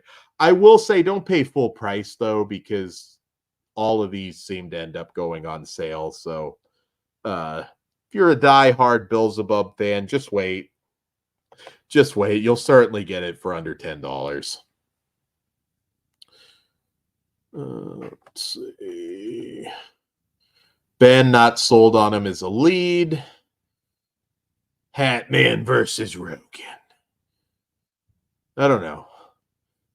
If Kruger would do a run-in for me, I think I could take Rogan. Probably not on my own, though. I'd have to have some shenanigans. I don't know much about this one. Super cheap. I think it's UK, or is it? I thought it was Swedish, but it says UK. Another Day to Live Through. I don't know much of anything about it. I think it's kind of a slasher. Not even 100% sure of that, but apparently the lead is naked during a lot of it. So it's like $4 on Amazon. So we'll find out. Here's another one. You may have overlooked it, but a thriller that I finally got around to buying. But To Catch a Killer with Shailene Woodley and Ben Mendelsohn. Surprisingly decent little movie. It's a good serial killer movie. Much like Clean with Adrian Brody, well worth going out of your way to watch. Let's see. His brother Alexander is great in Infinity Pool. Yes. Oh, well, yes, obviously. Who do you prefer between the two? Because I think I think his brother may be better than him, if I'm being honest. I think maybe it's just a little bit more diverse, but were there boobs in Crow? There might have been like was there background titties on anybody? I don't know. Not really. Nothing. I don't know. I can't remember, which means it's not anything to write home about. Grabbed Bubba Hotep on 4K from one of the Scream Factory sales, which I don't often order from Scream Factory direct unless it's like a web exclusive kind of thing. But they sent me two of the same alternate slipcover for this, which I laid somewhere. That was weird. Is that normal? I thought it was odd sending me two of the same slipcover. So if anybody needs one for that, let me know. This one is a web exclusive. Fred Olin Ray's Venomous. Which I was glad some of these were on sale because I've kind of caught up. I still need the TNT Jackson set to the Blaxploitation triple feature, but I've got most of these now, and it's always worth it for having a Fred Olin Ray commentary track. This one's not so much like made for sci-fi. There's actual snakes in this, so it kind of feels like a throwback to, some of the creature features of the 70s and 80s. Also catching up on my Hammer, Rasputin the Mad Monk. I do actually still have the poster for this one too. On 4K, I grabbed Silver Bullet, which is why I suspect Mangler is going to be announced for 4K anytime now. Yeah, the TNT Jackson fight scenes or something. Let's see. I've got like a list of like 50 shows I want to do, but I might try and do like a book thing and see how that goes at some point. Slasher Chris, Silver Bullet is the shit. It is. I like Silver Bullet a lot. We did, it was a long time ago, so it's out of date. We did do like I think Melissa and I, although it could even go back to Jen, we did a ranking of like all of the Stephen King adaptations, like everything, just fucking everything. And I think it's why I don't do as many ranking videos, because it's just a fucking nightmare because I'm too indecisive. But I did do that back in the day. Hey Riverman, what's up? How are you doing? I watched the new Nightmare on Elm Street 4K and it looks excellent. I've heard that. I didn't get it yet. It was one of those ones that I canceled just because I knew I wasn't going to watch it right away, and I just ordered too much shit. So I'll get it, but I didn't grab it yet. I've heard nothing but good things though. I did look at some breakdowns of the transfers, so Silver Bullet is a top 5 werewolf flick. What would you guys what are your guys, like, if you throw out your top 2 or 3 or 5 if you really want to rank it, what are your favorite werewolf movies? That's a little bit easier to rank, I feel. It's tough though, because yeah, I'm a Paul Nashy guy, so that kind of eats into that. But I mean, they wouldn't necessarily. I mean, Ginger Snaps has got to crack it. I mean, I love Ginger Snaps. Another, what's this one? Website? Yeah, I believe this one is website exclusive. The original She Creature. Grab that. Some of these were kind of harder to spend on, but I think I've got pretty much everything. I've got all the Don the Dragon Wilson stuff. Blood Fist. I think I showed that in the last update, but Victor Bueno the Strangler. I like this movie. Also from the ignored decade, the 60s. If you want to pair it up with Psycho, it kind of works as the opener. Bad Moon is good too, yeah. There are a lot of good werewolf movies out there. You just don't get oh wait, let's see. Chris Howling number 1, Silver Bullet number 2. I read that as Ginger Snaps 3. Never mind. Ginger Snaps is your number 3. That okay, cool. I thought you were ranking the third Ginger Snaps in there, and I thought, not shaming you, but I guess I kind of was going to. Indy, where to find those old? So, like the creep show stuff. The problem is, like, I'm pretty sure it still exists.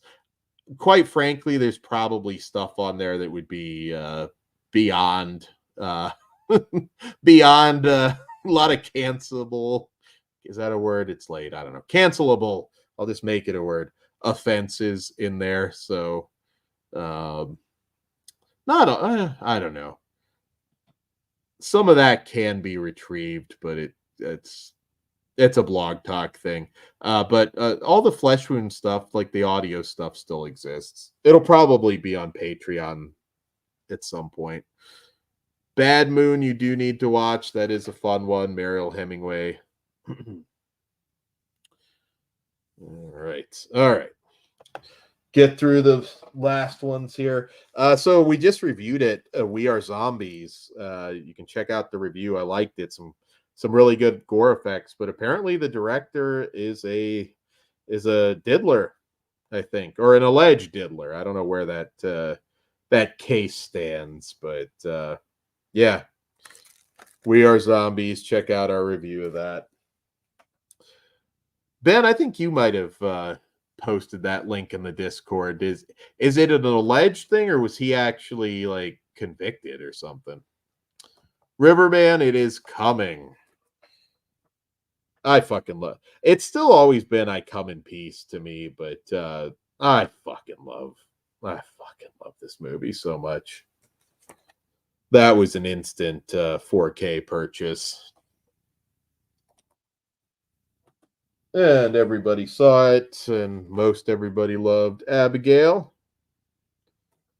Disappointed that it didn't do better in the theater.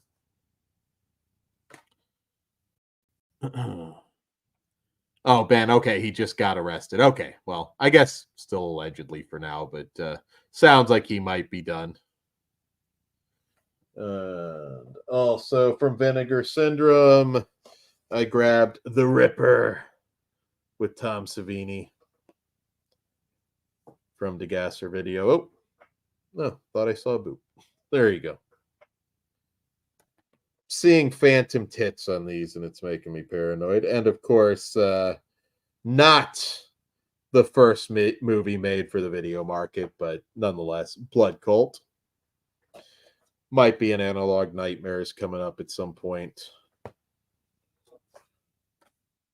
And finally, I got my corrected disc of Opera. I know probably most of you grabbed this.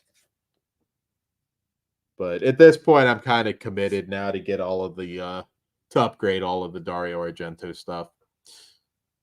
Chris, now I want to sit down and actually think about my werewolf movie rankings. Do a video, Chris. Also, anybody in the chat that's unfamiliar, Retro Crypt, buy from Chris's store. I know he's got some new Art the Clown merchandise, and that is, in fact, I will do even better. I will post a direct link. True. Why is it not coming up? RetroCryptCo.com. And there we go. I got the link here. Support Slasher Home Video by buying from his store. Right there at the link.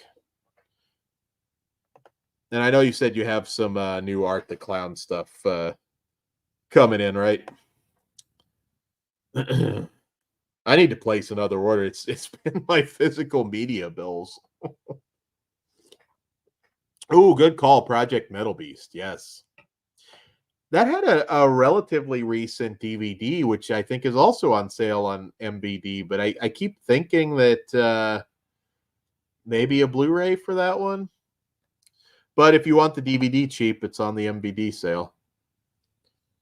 Yeah, Brian, Ben, and Dolph make for a good team. All right, so this one I'm very, very excited. I know we will be doing it at some point on Dead End Drive-In. Franco Nero, High Crime on 4K. Look at that beautiful fucking art from Blue Underground, if I didn't say that. This is such a badass movie and one I've wanted for a long time. And not only did I got it on 4K, not just a Blu-ray. So love that movie. Yes, you're welcome. I don't know for what. If it's for High Crime or something else, but you're welcome. Chris has some Goosebumps stuff coming. Yeah, you got some awesome stuff in the store. So so yeah, definitely buy from Retro Crypt. We also have the Burt Reynolds, Sergio Corbucci, Spaghetti Western, Navajo Joe. Cliff Booth approved, I'm sure. This just got a new Blu-ray from Kino. And also Lady Reporter, Cynthia Rothrock. It's a great movie. All of her Hong Kong stuff's great. And most of her early American stuff is very entertaining.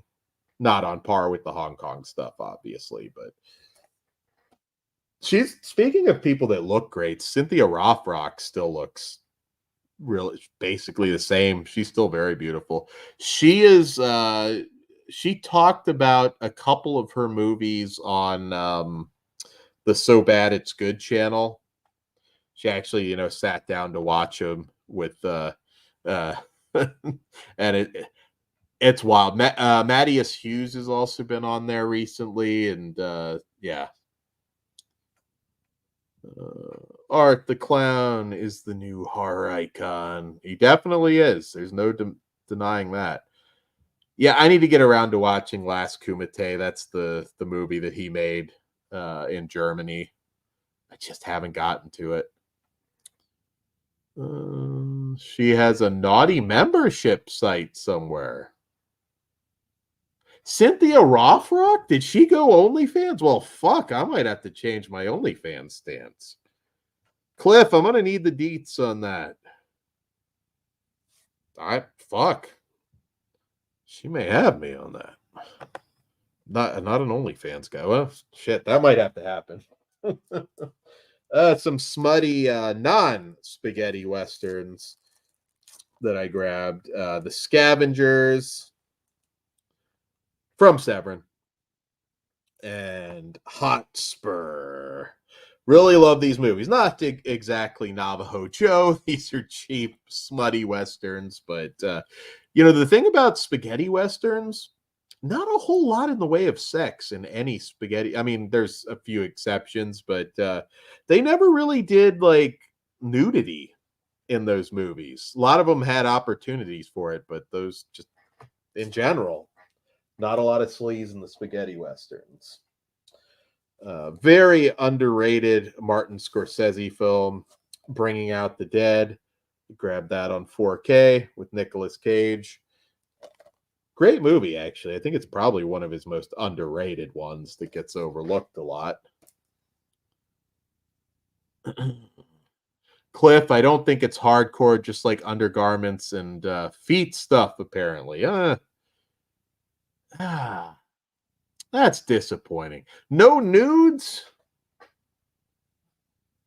I mean, I'm not expecting Cynthia Rothrock to be getting dick down or anything, but I mean, come on, like nudes at least. Come on. We need the OnlyFans review from you, Cliff. I'm not looking right now. I was doing something else. I swear to God, I wouldn't do that on your guys' time. Also from the A24 shop, a movie that I loved a lot, Love Lies Bleeding. Grab that on 4K. There are a lot of things that have been up there now that you can't get anywhere else. I really like this movie. From Vinegar Syndrome. There are some titties.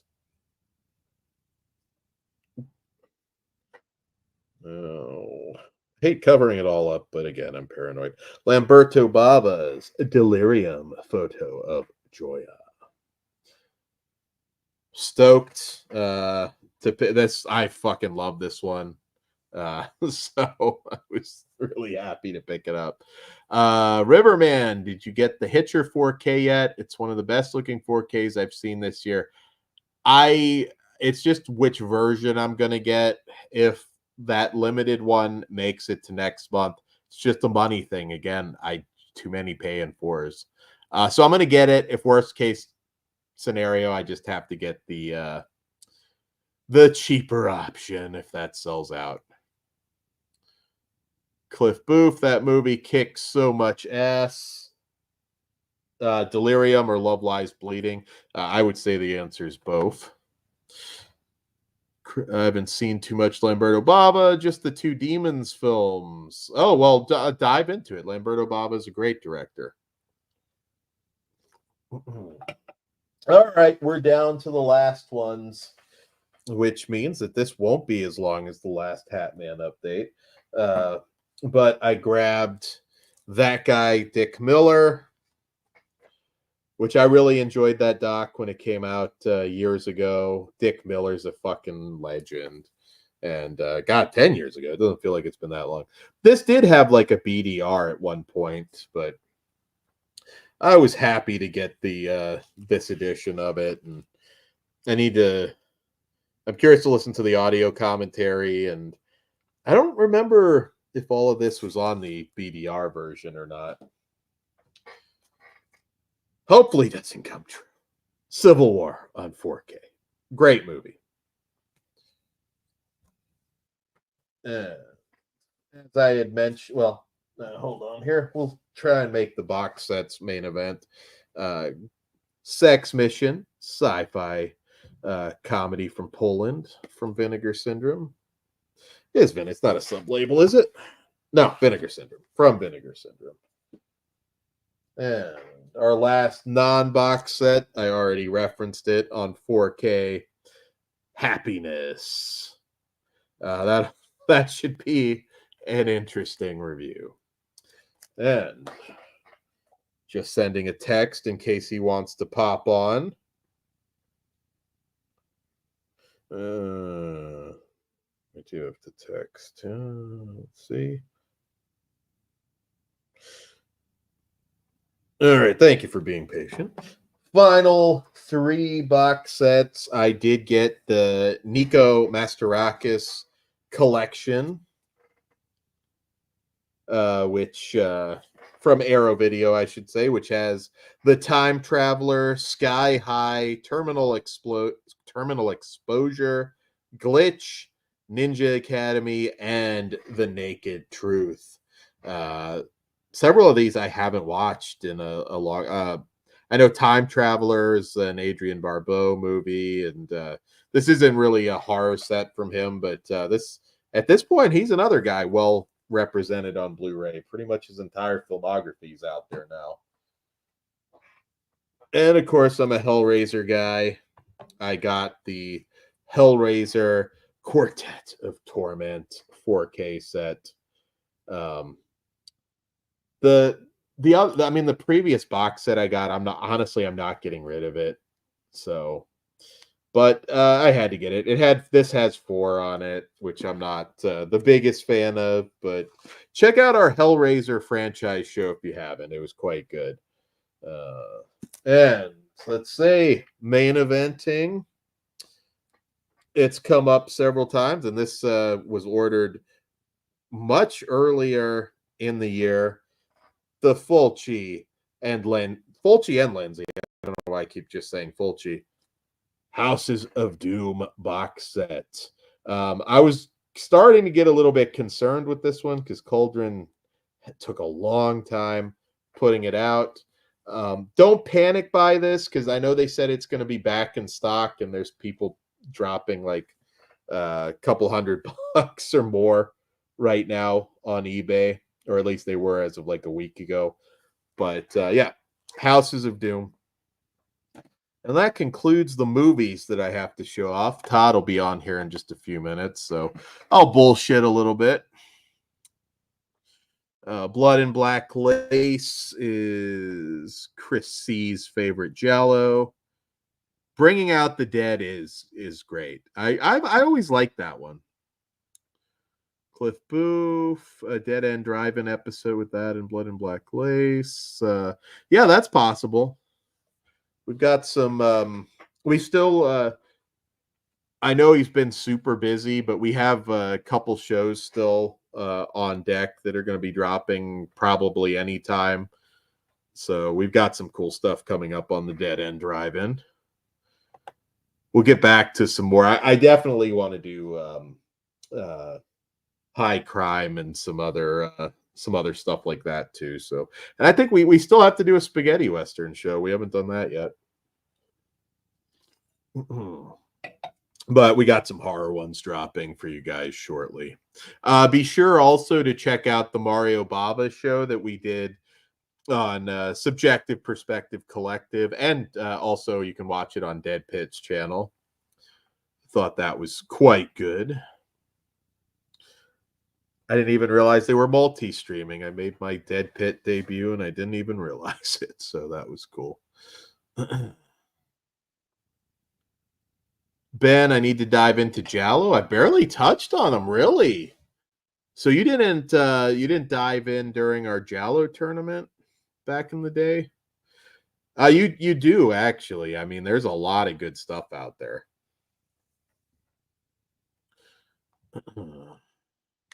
Ooh, yeah, we can do that, Cliff. It's hard to rank genres too, kind of. I mean, if you're throwing in horror subgenres. Spaghetti Western wise, God, that's a tough one.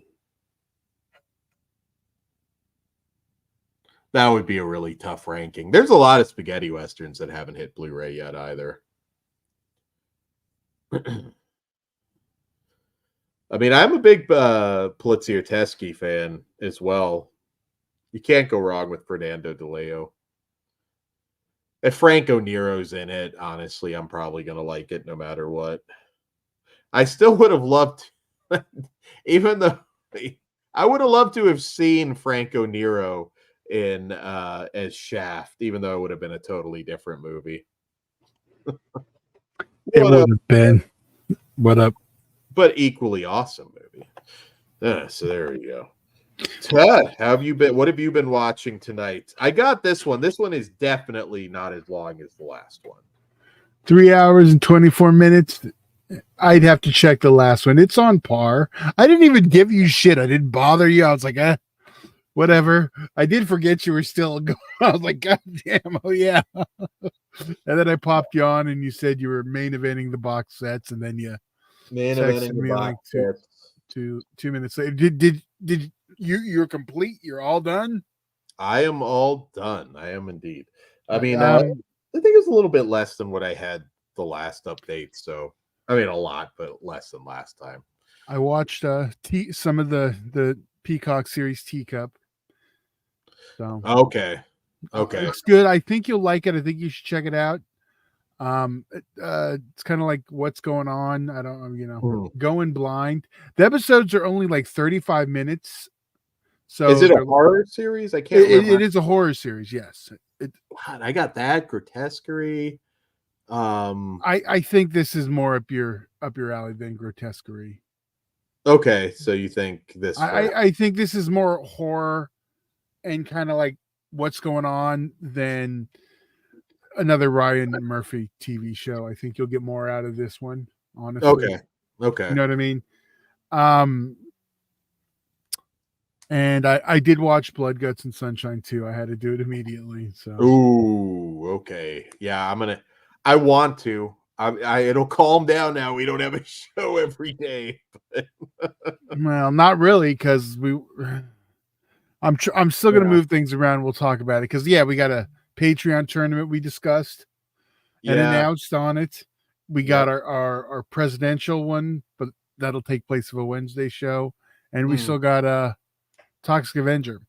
But I'll just say it now. That's getting pushed into November. So I know we were talking. Well, we were talking Halloween, but I don't want to rush that one.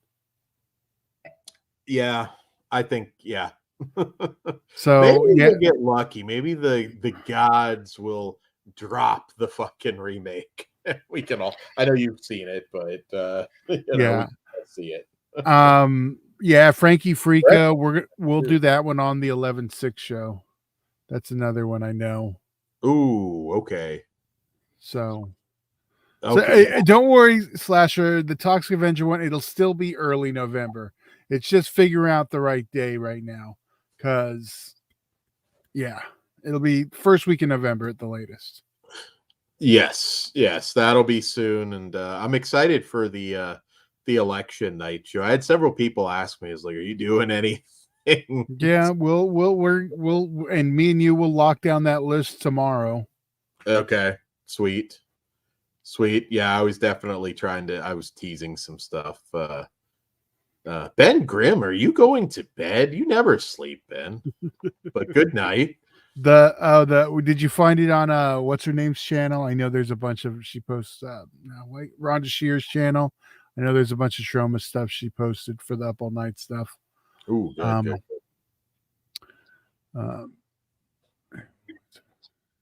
Or good night to whoever you're saying good night to. I'm sorry.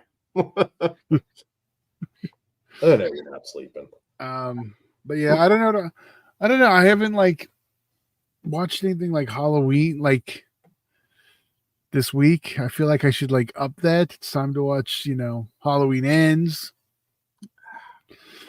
I don't know.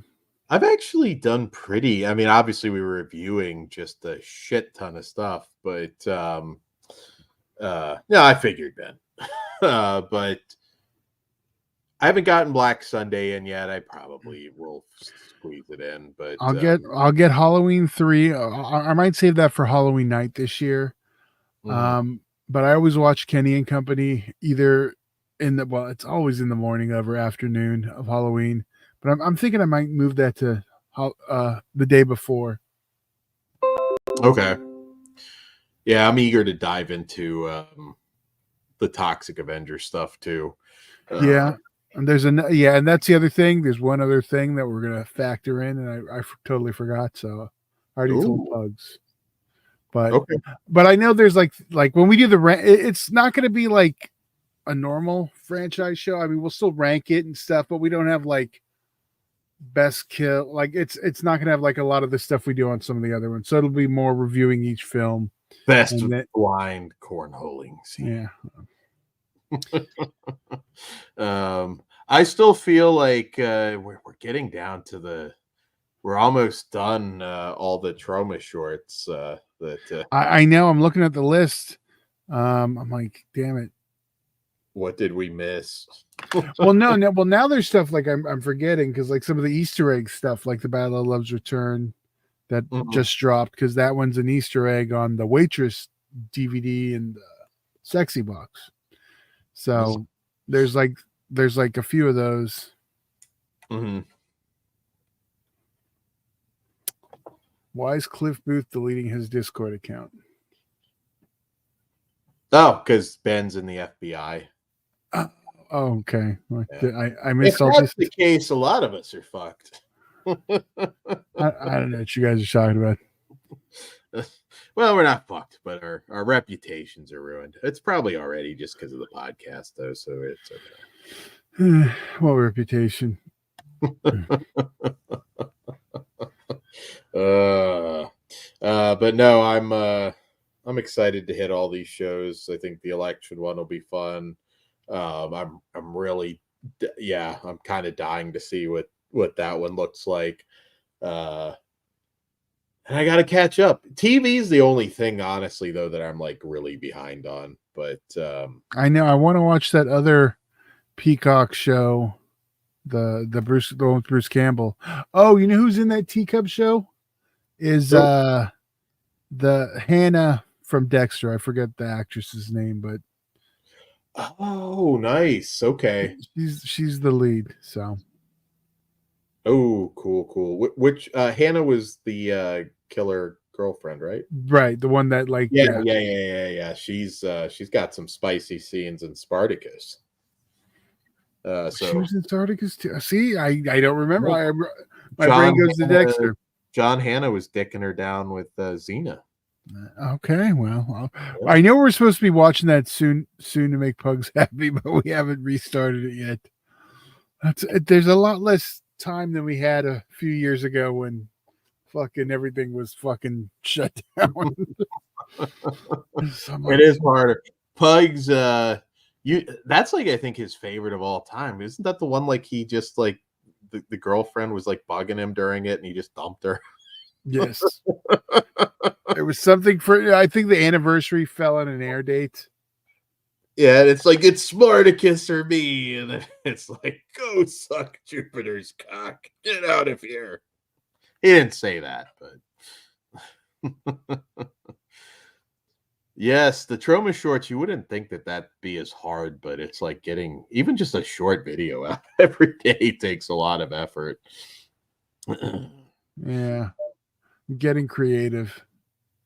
Well, it's okay to say at some point might cover one that I'm very eager. That's not a trauma movie, but like Traumaville. Well, I think you're right. Yeah, it's a character, so that slips in on a technicality. Kind of bizarre too. Like, why wouldn't you just put it with trauma?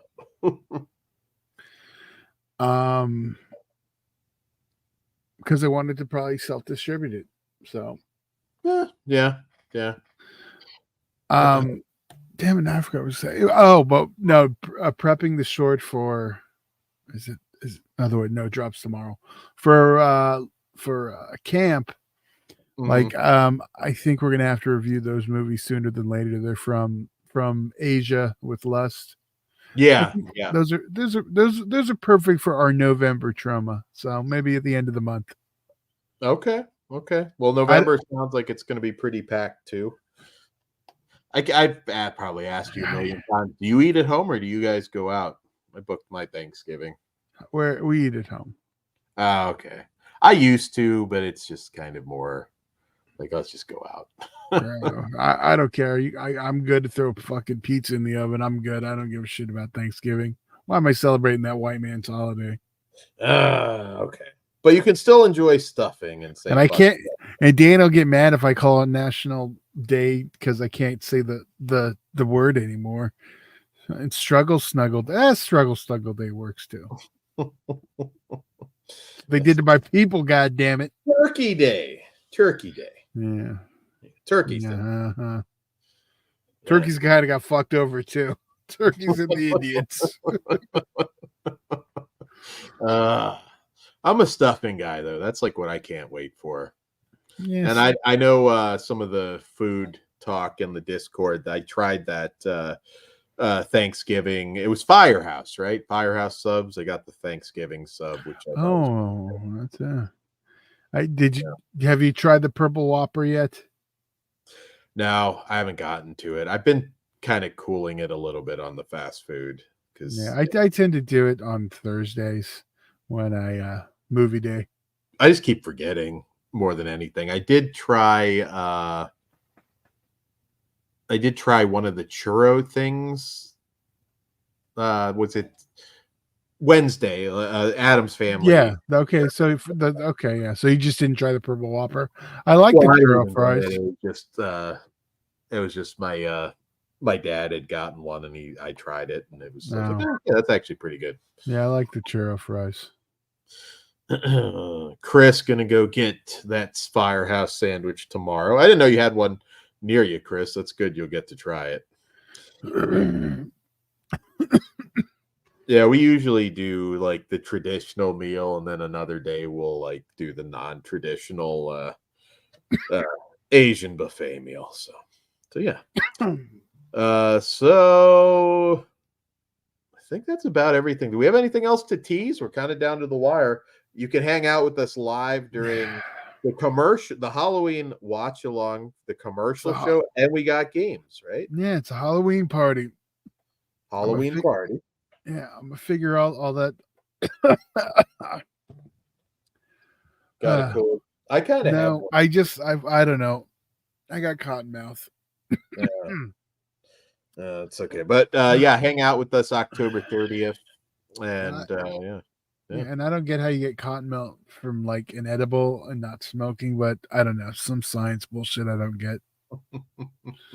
I get it after talking for almost 4 hours, so that's all good. So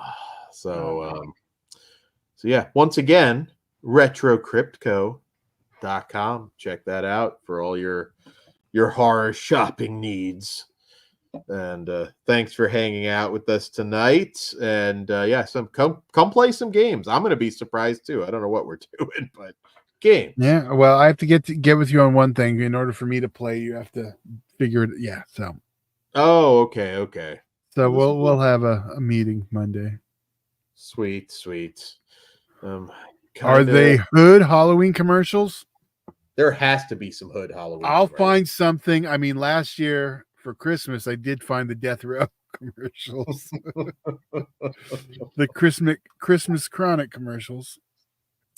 I don't know. I don't know. Should I tease it? I'm thinking it may not just be 90s. I think we may jump around. I think we may. Did we just do 90s last time? I feel like we did. Around. No, okay. I did we on Christmas? I know we did on Christmas. Well, either way, but I think this year, St. Night's Halloween commercial. There's got to be one. Yeah. There's some shit that even I've probably forgotten about. Those are always a nice trip down memory lane. So that should be cool. I mean, Elvira's in the beer commercials and everything. That's one of the first things I think of at Halloween. There's some really good, like if you want to go really retro, some like horror host stuff and some Zachary. Are you glad you get to watch the what the fuck? I always forget the goddamn other name. The WNUF2 Blu-ray. Oh yeah, no one's bitching about that yet, are they? Oh, where's my goddamn Blu-ray? Where's my goddamn Frogman? I just feel like I'm just getting like violated every time I walk into Walmart and see it. And it's like, where the fuck is my Frogman? Was everyone bitching? No, was everyone? Yeah, were they bitching about it or just they didn't care and just they were more focused on not being able to order it to bitch about not watching it by Halloween? No, there's been a lot of bitching about that, but I think people already accepted it before it even was announced. Yeah. Like, well, we're fucked. So Yeah. Yeah, Ben, I have my WNUF2 DVD also, so I will be watching it this year. So you're just like taunting the people in the chat or something, Todd? Come on, that's fine. No, Ben said it too. Right there, I have my. I know. We got Jump Around House of Pain, and then even over In Too Deep. I'm an In Too Deep guy, so. Ooh, sweet. I feel like Ice-T had to have done a. You know what inadvertently happened? Every week as I'm posting my UEW episode whatever clips, I don't know if you've noticed on Instagram, it's always an Ice-T song. For some reason, that is like the sound that I've put with those. But it's not always just Ice-T. It might be Body Count. So it's like, yeah. I don't know how long that'll last, but that just kind of like became a thing when I started posting the Instagrams. So I know I said this to you, but I will do one political thing. We need now to see the Brothers of Destruction taking on the Insane Clown Posse. It needs it. I think Violent J is too sick. So you know what? It can be Shaggy, Too Dope, and Batista versus the Brothers of Destruction with Violent J. Violent J still wrestles though, doesn't he? Even with his heart bullshit. I don't know. I think he got a little bit better with that. I don't keep up with Juggalo news, but okay. I don't know. They're talking about SPM. He's the. Oh, can I say that word? Do I have to edit that now? I mean, that's just a thing. I guess. I mean, he's literally in jail for it, so it's not like. Yeah. I just realized. I don't know. 341 if you want to. No, I wasn't here. I mean, he is. I mean, that one's a conviction, so that's not an allegedly issue. But yeah, man, I want that as a weird fucking. I want that as a weird fucking blood money match. Chris, you know there's an actual Juggalo news show somewhere. And I'm just going to imagine Dan's on it somehow, but he's just got the Juggalo paint on with the hat on. It's just like 75% like Sodi reviews. And I don't know.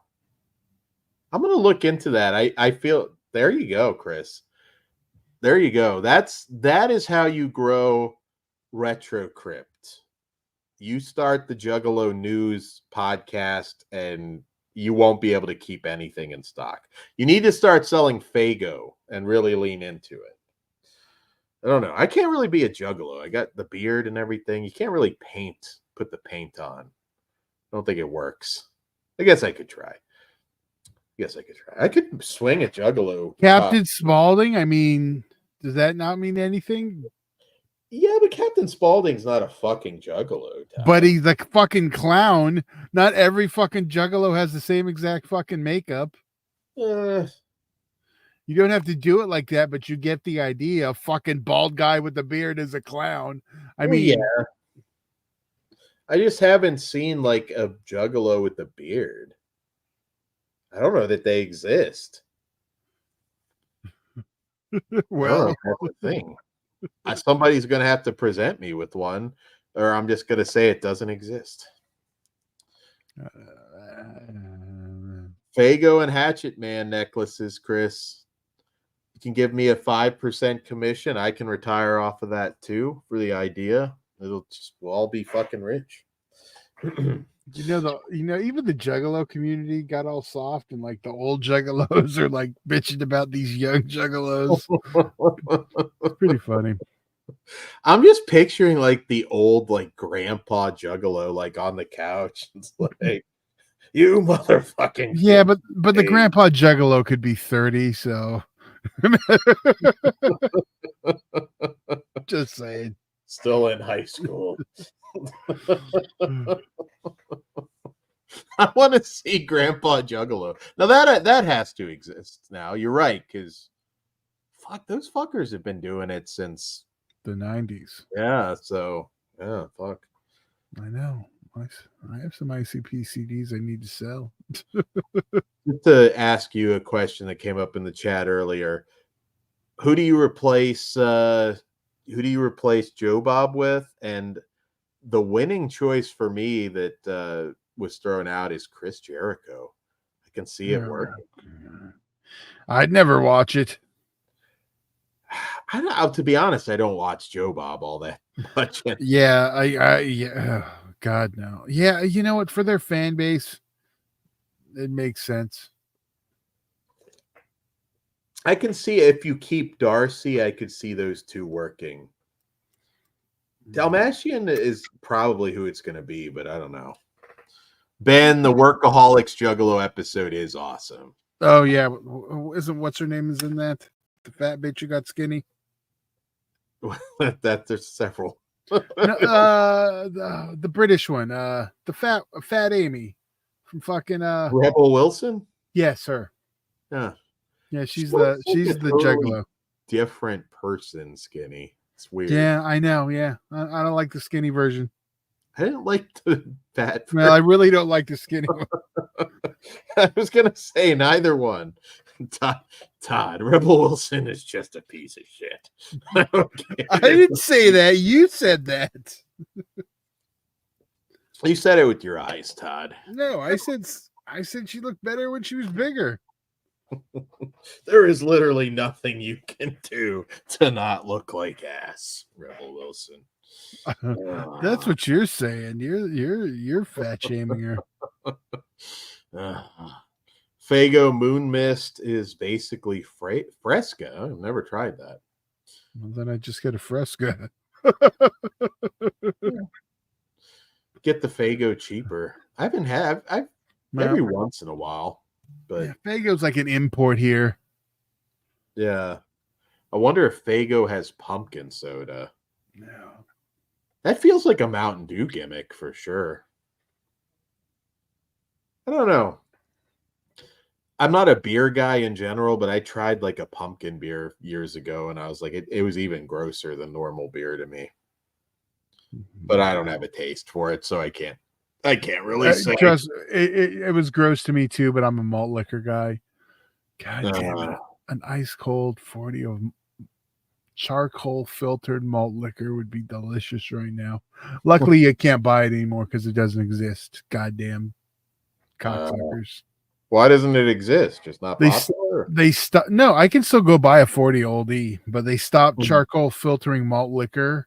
And I can't remember why it was, but I'm sure it was like a cost thing. But I remember I had to relearn how to love Old English after they stopped charcoal filtering it. Had such a better taste. They ruin everything. I wish I could drink. Maybe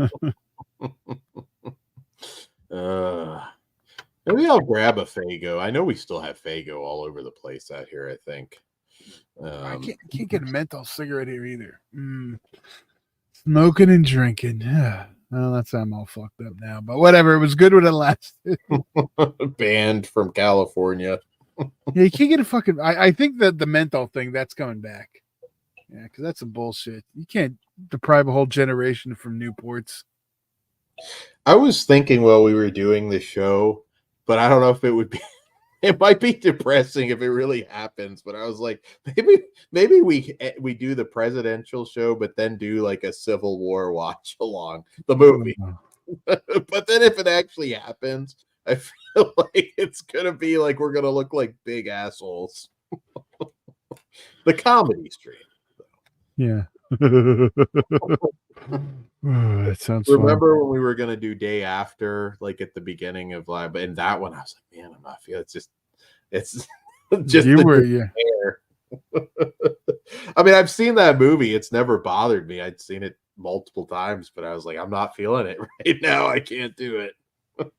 Well, yeah, like I fucking after when I was gonna fly again, I couldn't watch fucking Soul Plane before I went because it was freaking me out too much. That's fucking comedy. I'm surprised you haven't gotten over it being that you've done it several times. Well, I have now. I mean, that's fine. That was the first time, like right before I flew the first time in like 20, 30 years. I don't know, 30 years probably. So, yeah. But I'm still not going to like watch Final Destination right before I go on the trip. But I also don't watch Final Destination 2 before a long road trip, but that's just me. Yeah, I don't really have any like fear of flying. I dread it just because it's uncomfortable, but and I've had a few bad flights. Like I said, the one where I just watched the stewardesses. That's how I just and gauge that's the everything. thing is they like what the fuck? I was like, oh shit. Like Yeah. I'm sitting there and I just remember like one of the lady next to me is like, it seems like more than normal. And I was just like, yeah, it is. I don't know what's going on. I'm just sitting there. I'm like, if we start going down, I don't know. If you knew it was over, You like, what weird, goofy thing do you do? are you just gonna pull the fucking was the mall rat story? Just pull it out and go to town.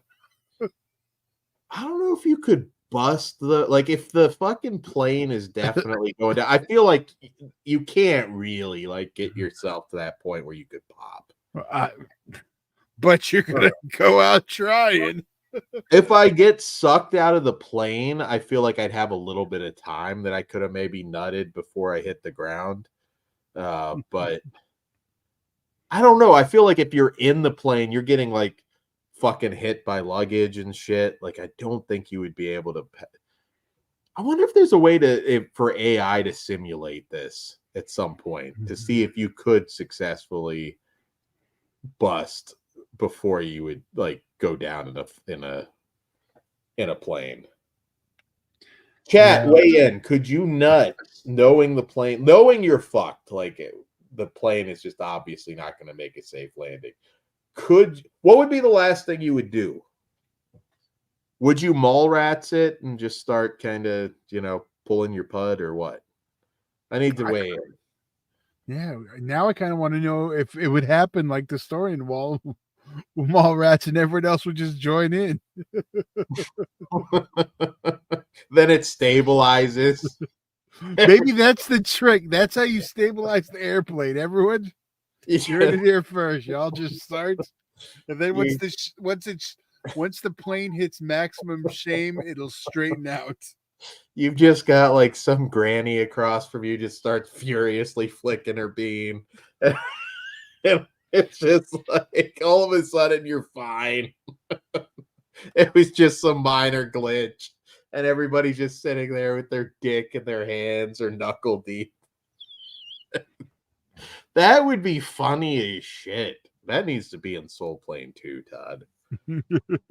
That needs to be in Soul Plane 2. Ben, I remember this girl that sat next to me saying she heard you get drunk faster in the sky, so we ordered tequila shots. Okay, well, she might have been able to take care of that for you, Ben. And is this when you got into the Mile High Club? That one is hard for me to imagine because, like, I've never had to use the bathroom on a plane, and I go to extreme lengths to not have to use the bathroom on the plane, but I have seen the bathroom. I don't know how you get in there and fuck without it being really hot. I all I can manage to do is to get in there to piss. So yeah, there's no yeah. That's what I'm saying. Like even a skinny person though, but it's also kind of like there's like they would know like you're not gonna be covert about it. I don't know. What do you get for getting like busted for that too? I mean, is it just you're not flying Delta anymore? I don't know. Yeah. I don't know. Have you ever fucked on a plane? Chat's not weighing in. They totally no-sold my masturbation question, and now they're no-selling that. But it's okay. It's okay. They look. I know. They look. Ben said we actually looked, but the line to the bathroom was too long, and then we only had a 30-minute layover. Ooh, okay.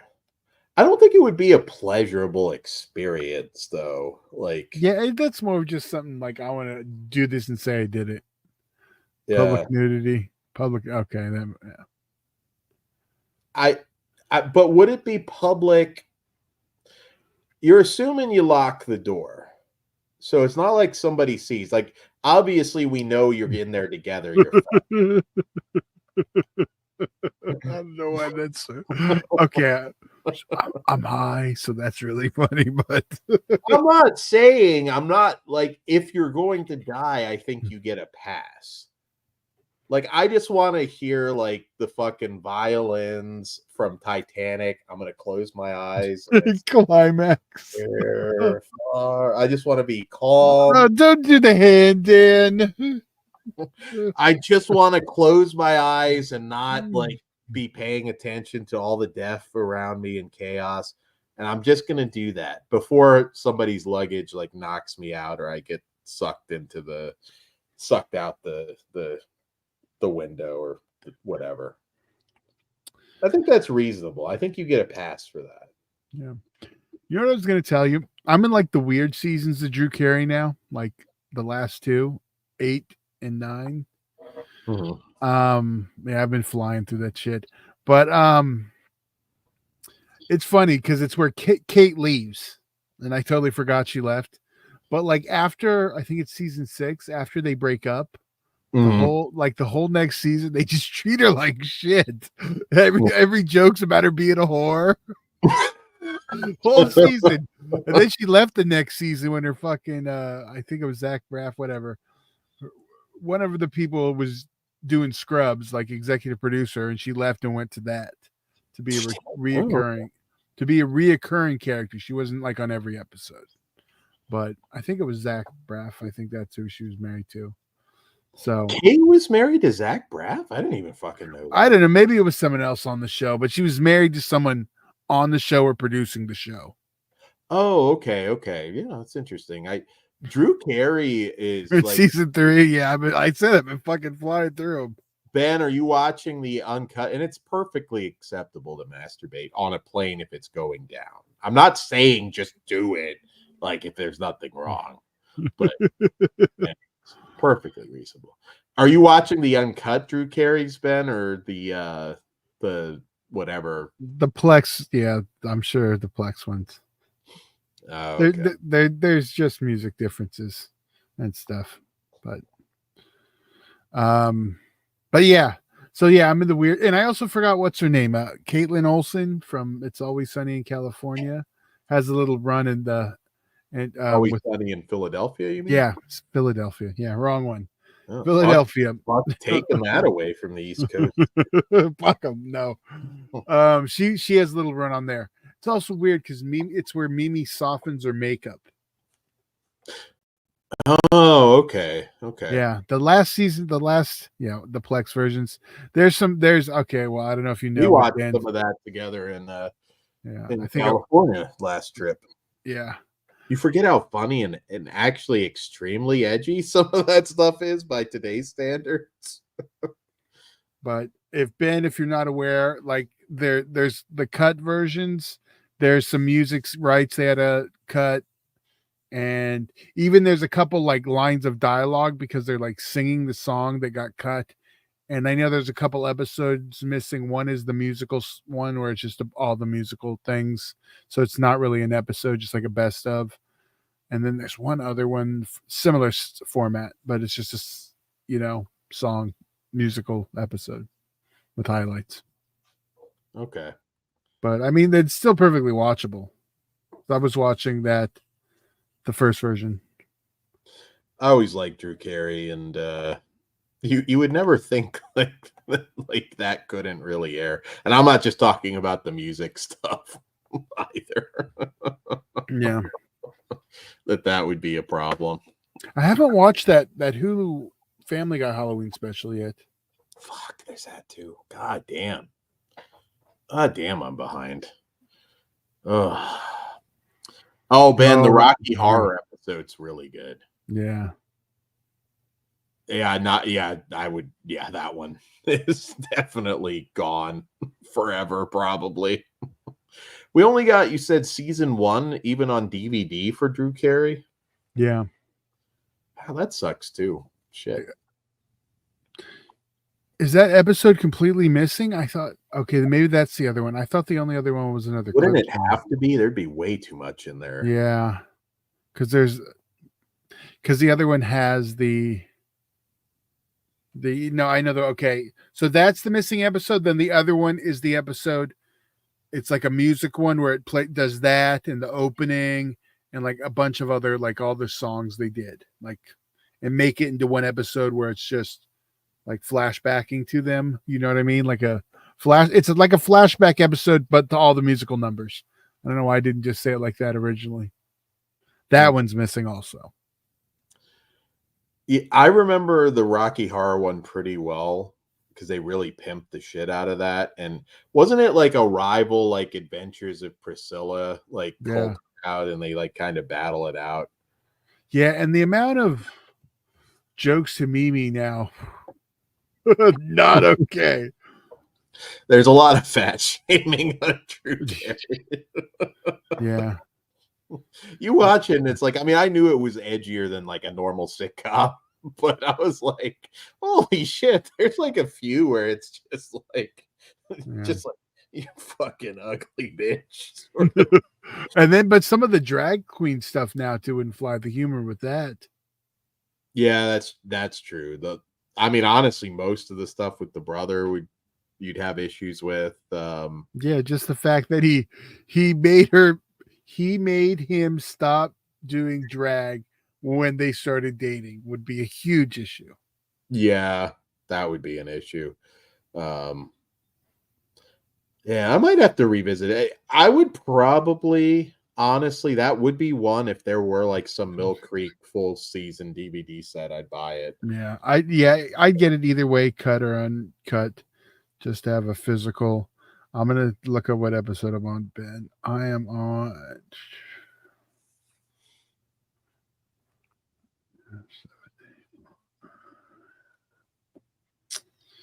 What episode am I on? TV. While you're looking, wouldn't it be fucked up if you... Okay, so you do start masturbating on the plane. Season 8, episode 6. That's where I'm at. But hear me out. You make it through. The plane doesn't crash. And you end up, everybody's embarrassed. Everybody nutted. They don't make eye contact. But then when you go back home, and just as Jay said, nobody talks about it. You go back home and you discover you can't nut anymore unless you're in danger. And that's what happened to David Carradine. That might be it. He might have had a near-death experience, did the same thing. I'm telling you, if I ever... It's going to happen. It's going to happen. Unless I just like die peacefully, just, in a nursing home someday. If it's like a dangerous situation, I don't care if I'm on the battlefield. If I know I'm just going out, I'm like, I'm not gonna be able to fight my way through this. I'm gonna close my eyes, drop trow, and just start masturbating. And then can you imagine? You assume you're going out, the zombie hordes are gonna kill you, but that's what repels the zombies. They don't touch you because you're masturbating, and you're at a heightened sense of arousal. So that's like the cure. You survive the zombie apocalypse by masturbating. I am a fucking genius, Todd. I'm too high for you, Dad. It's late, and these are the kind of ideas. I don't do drugs, Todd, and that shows you natural genius. It makes sense because, like your heart rate, it's something like there's probably a better medical way to explain it. But if your blood is rushing to your dick, they don't want to eat your brains. Todd, I want this clipped. I want this clipped. This is the best fucking idea ever. You get the blood running to your dick. Ben, clip this, please. You get the blood running to the dick. And they don't want to eat your brains, Todd. I want this. Todd, call up Rob Black. Tell him that I have an idea for a movie. It's the best. Tell me it doesn't kind of make sense. But will it work against the masturbating zombies from Rumors? It would fucking blow them out of the goddamn water, Todd. I will cast Kate Blanchett. I will marry Kate Blanchett. I will put babies in Kate Blanchett, and we will make 10 of these fucking things. It will be the biggest thing in the world. Chris fucking genius. You are the witness to fucking genius. This is what comes through my head at 3 a.m. We need to do more late night streams, Todd. This is the best idea for a movie ever. Best idea ever. And Kate and I are going to have some like really awesome babies too, like Viking babies. They will have her looks, my hat, and yeah. Fuck yeah. Jesus Christ. This is awesome. This is awesome. It makes sense. The blood is elsewhere, and it makes sense. And yes, Rumors does have masturbating zombies, but this is different. This is different. It's the humans that are masturbating, and that repels the zombies. It's just like they don't see you anymore. You know, like on Walking Dead when they cover themselves in the guts and they can walk through the zombie hordes. Can you imagine if they went with that gimmick? But they're masturbating. They're masturbating. You see like Rick and like just everybody just oh fuck. That's awesome. And then they every time someone dies, it's because they couldn't get hard in time. Exactly. You just see like Rick, Daryl, you gotta pull your butt, Daryl. They can't eat you if you're pulling your pecker, Daryl. This is the greatest fucking idea. You know that show's on, and I haven't watched what episode this season yet. I keep forgetting to start it. Can you imagine if I did ayahuasca? Oh, Jesus Christ. Todd, I might solve like every problem in the world. Like world peace. Holy shit.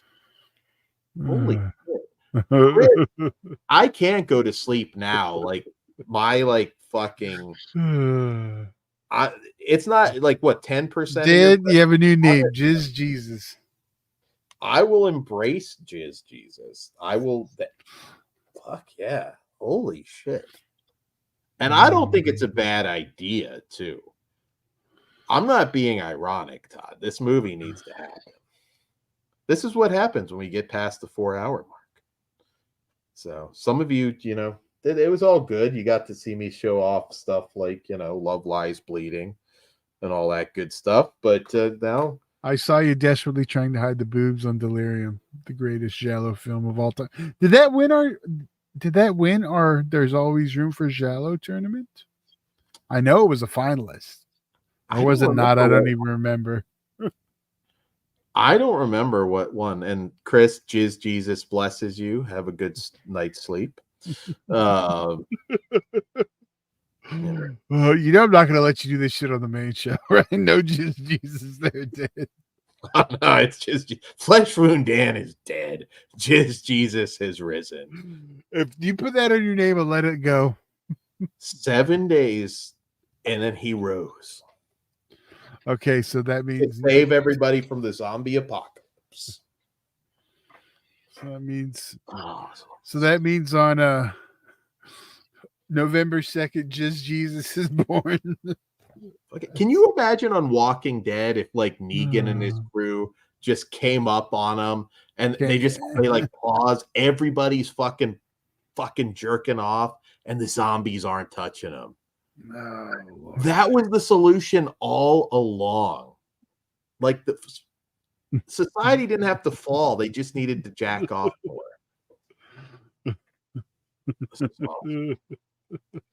Oh no, it's gonna be Jizz Jesus from now on. Oh fuck! All right, well maybe we'll close on that. I'm gonna have to start talking to my people about this idea. You know, you've got Rob's number, so just, you know, pass that on over. And so, can you imagine can we call him right now? No, because it's 3 a.m. there. He's still up. Can we call him like right now on air and just like Rob? He won't answer, and then he'll be like, "Why the fuck did you call me at 3 a.m?"